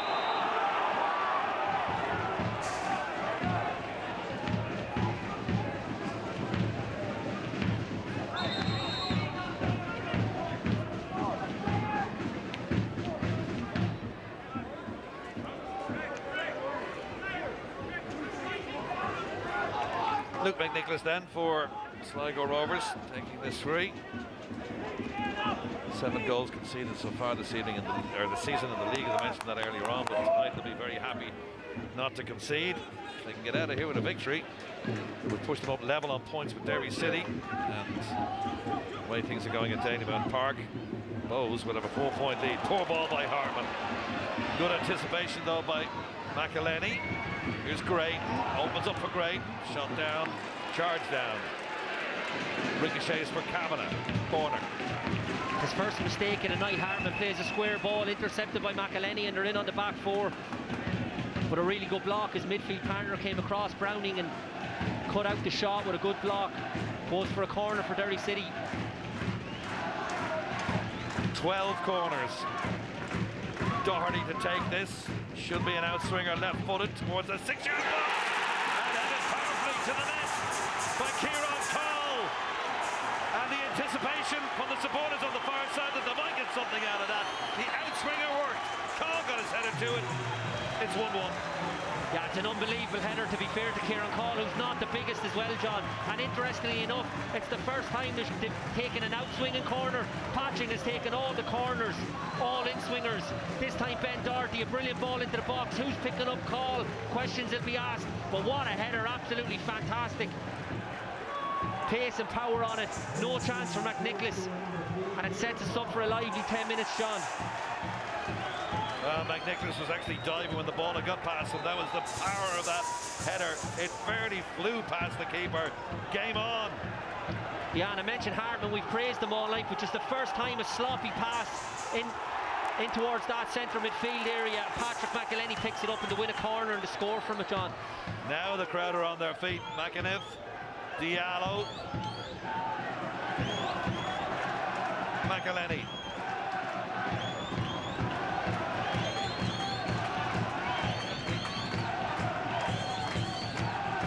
Bulger, good ball to Vatsuk. Vatsuk's in here.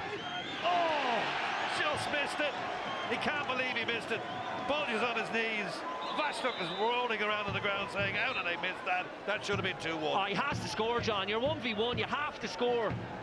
Oh, it's an awful miss. Shane McElhenney pulls up, pulling his hamstring as well. He's going to go off. But Vatsuk, what a chance. He'll never have a better chance, John. Make a name for himself. He has to score. So disappointing. What an opportunity that is. You look at Greg Bulger and the work and the effort to put in, and he's done well, Vatsuk. He's really ran his heart out tonight. Looks like he's gone off his last piece of action, but you have to score in those big moments. 1v1 against the goalkeeper. He can't believe he missed. And a substitution now as well. It's the diminutive 19-year-old, 34, number 34, Carolyn Barlow. He came through the ranks, and Sligo is on. Oh, he's just looking at banging his head. He can't believe he missed that. And I suppose it's salt in the wounds, really. He missed the shot, and off he come. The big hook. I should have scored. What a chance. Out of shot, Shane McElhenney is in real trouble. You'd suggested it was a hamstring, but I don't think he's going to run off a hamstring problem. I just think he might have got some... he needed a toe pullback, but he got a cramp. Not his hand. They've used up all the substitutions. That's why he's not gone off. So he's going to have to just carry on. Yeah. He definitely pulled up, trying to chase back. He's just going to hobble around for 10 minutes. And out of shot again. He's putting his left hand down behind his left hamstring. So he just looks in a lot of pain out there. Anyway, so 11 and a half, or 11 men against 10 perhaps at this stage, because McElhenney might be out of the game. But they have to continue on. Graydon towards the back post. Oh, cushion shot from McEniff. Yeah, Graydon's causing all sorts of problems since he went down on the left, and I mentioned Will Fitzgerald trying to keep up with him. He can't, because he can't defend. I feel for him, Will Fitzgerald. He's put so much effort into it, but he's just not a right full. Well, there's so many players going down in this game. It's just unbelievable. McElhenney is being tended to out of shot again. That's Hartman down as well. There's McElhenney.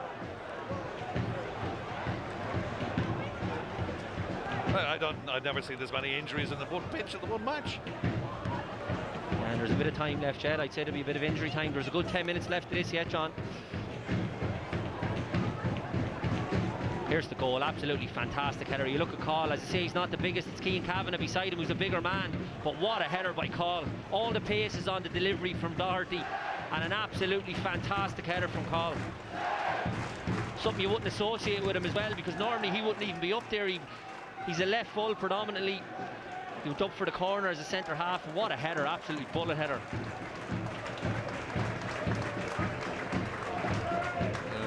Shane McElhenney and Hartman now back on their feet again. McElhenney is...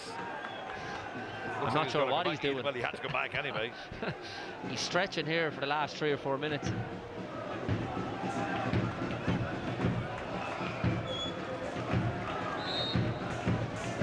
We must get your thoughts about the player of the match as well, Alan, so you can think of that.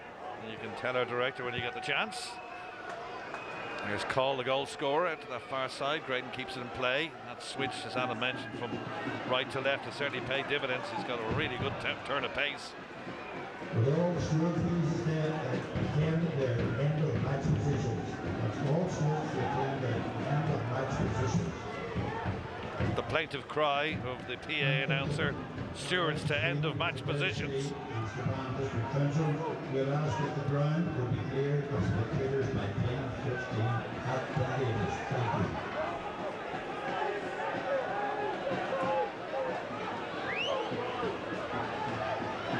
McElhenney's gone down again. It's only holding up the clock for Derry as well. I'd have a substitution to come on. Well, they haven't used their full complement, so they can bring on Evan McLaughlin. Should have done this three minutes ago. He was hobbling around there for last year. It's wasting time. Yeah, exactly. Yesterday said they used them all the subs. They've only used 3, so yeah, they could have brought him on. Yeah, I just presumed to have because why you delay this? You're not going to run off a hamstring injury. As soon as Vastuk was in on goal, he pulled up. He was gone. So Shane McElhenney coming off, and it's going to be Evan McLaughlin, the 20-year-old, for his second appearance of the season. Again, like some of the players here who's come through the ranks, a huge difference in sizes between the two of them. Substitution, number 25, Ian McLaughlin, replacing number 16, Shane McElhenney.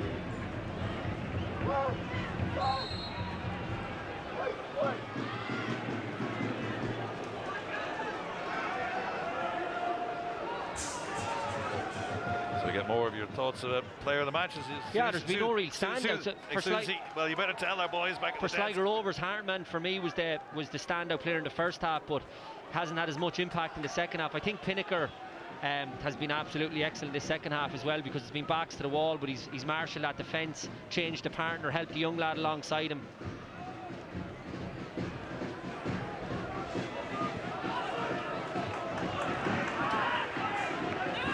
Now we get the full result of Allen's player of the match in a second. Diallo's been pushed into service now as a centre half, with Shane McElhenney going off. It'll be up to 2 minutes to half full time, plus added time. There'll be a bit of that now because a lot of substitutions and injuries in the second half. It's 1-1.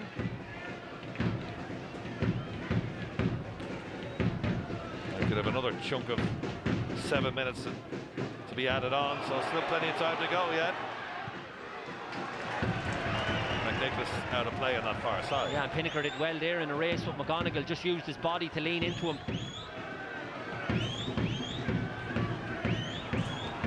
Just run out of play. So who's your player of the match then, Alan? Yeah, I mentioned the fact that Hartman was very, very good in the first half. Hasn't had the same impact, but I really like what I see with him. But Pinnaker at the back, I think he's marshalled the defence really well. The young lad has come on at half-time. Clancy, I think he's helped him through the game. He'll be disappointed to concede as a centre half as well, but I think he's done very, very well. Headed lots clear.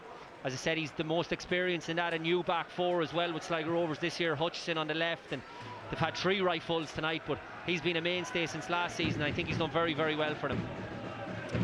All right, so see a Tricity player of the match then, Nando Pinnaker.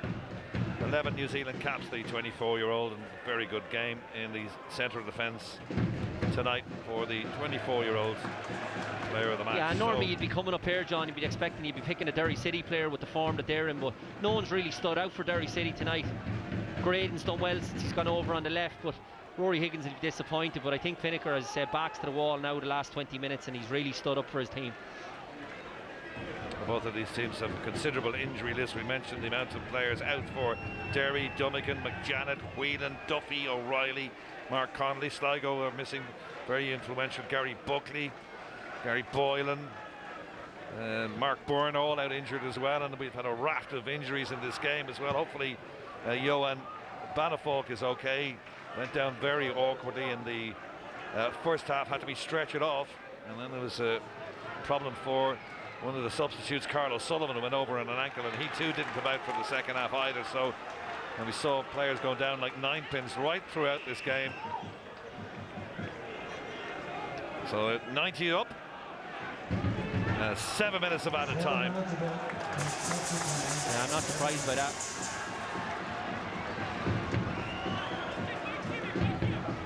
This is the first corner of the game, would you believe, for Sligo Rovers. It comes deep in injury time.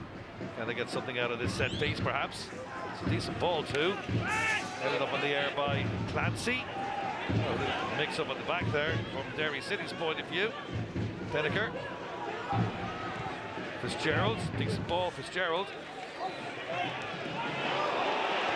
There's a breakaway, could be. Here's Kavanagh. Plays it out to McInniff. And then McGonigal. McGonigal Well, it wasn't great from him. Actually, he just waited for the player to come in and make the challenge. No, he never lifted his head, John. He just ran with his head down. They were flying forward like the red arrows. There was 5 or 6 of them inside him. Just put the head down and ran, and never even looked up once, and the chance was gone. Yeah, it was a bit lazy from McGonigal, really, but he had the ball at his feet and then he did nothing really, and just knocked it off the player and allowed it to go to play. But anyway, they have possession still. McAniff.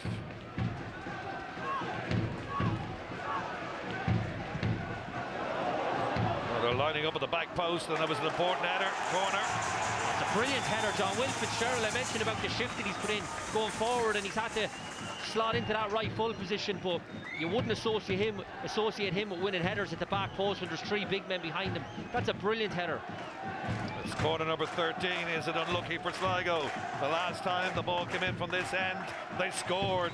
A decent ball in again. They're lining up. Call gets his header to it, and in the end, the keeper McNicholas grabs it out of the night sky.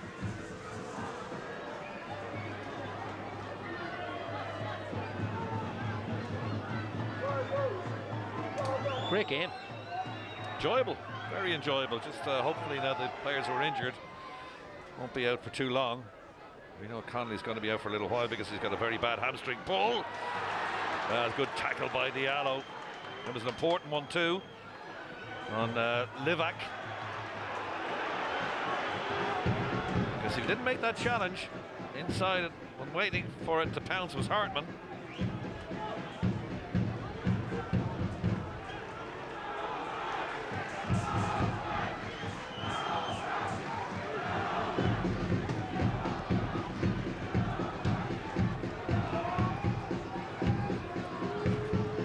Throw then for Sligo. Can they snatch a dramatic victory here?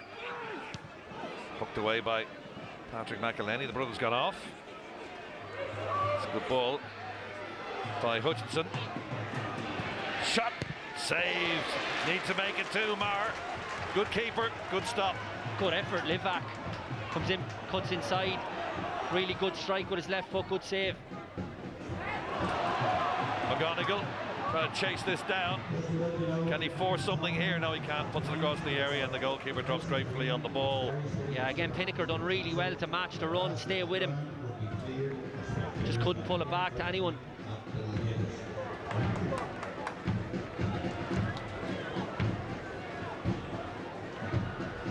Matz's goal after 25.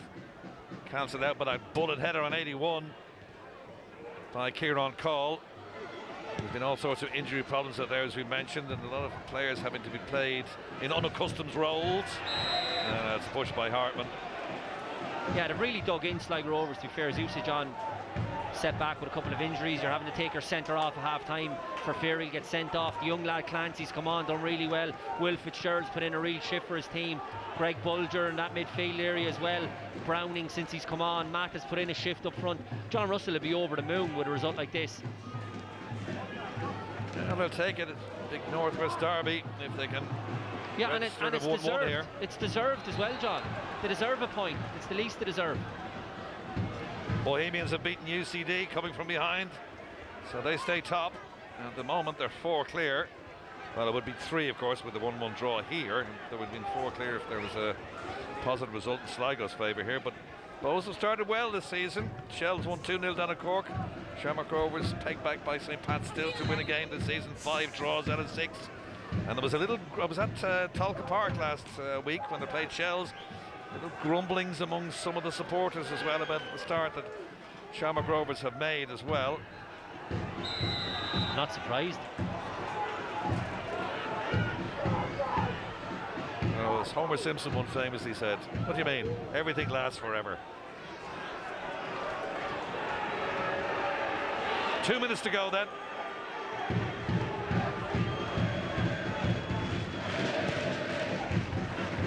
Derry City supporters have found their voice again since that equalising goal. It was discontent. Next goal, the winner. Lovely play by Brandon Kavanagh. He's got support behind him, but he just can't dig that one out. If he turned back, Jordan McAniff was screaming for the ball at the edge of the penalty area, but he never found him. Yeah, on his weaker right foot, Brandon, he prefers cutting inside of that strong left foot. Derry City versus Drogheda. 1-1 right result? Absolutely, John, absolutely. Derry obviously started the game very well. Of course, the decision that the referee made, one of the poorest I've seen in a long, long time. It was absolutely dreadful, and they were undone by that. Derry City, they should have had a goal. But once Sligo Rovers went ahead, they were very, very good, right up until probably Derry equalised, and that came from a set piece. But they found it really difficult to try and break down this Sligo Rovers team, despite the injuries and players having to fill in. But the one thing I really like about this Sligo Rovers team, they've showed real heart and desire and real character, and they've dug in, particularly this last 20 minutes, and absolutely they deserve the point.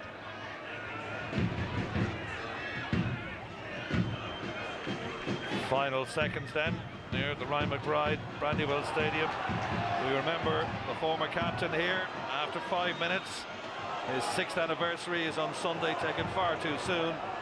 Stadium honoured in his name, and I think we got a decent game of football in his memory tonight as well. Here's McAniff. Last couple of seconds, last rights of this game. One of the players, surprisingly, we've got a player down injured.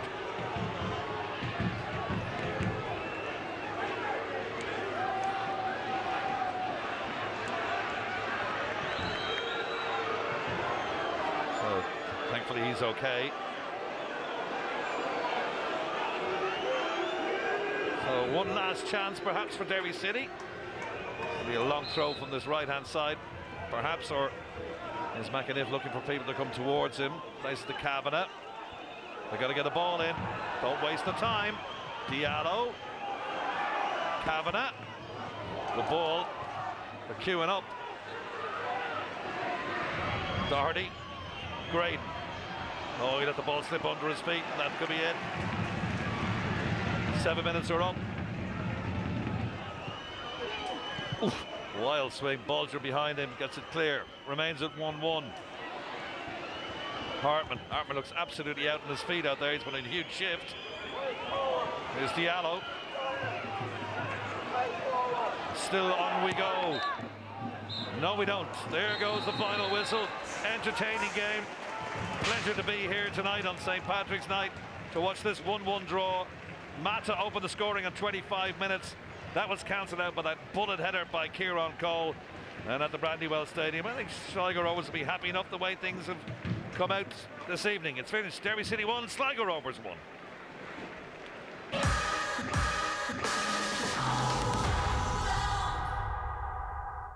You don't.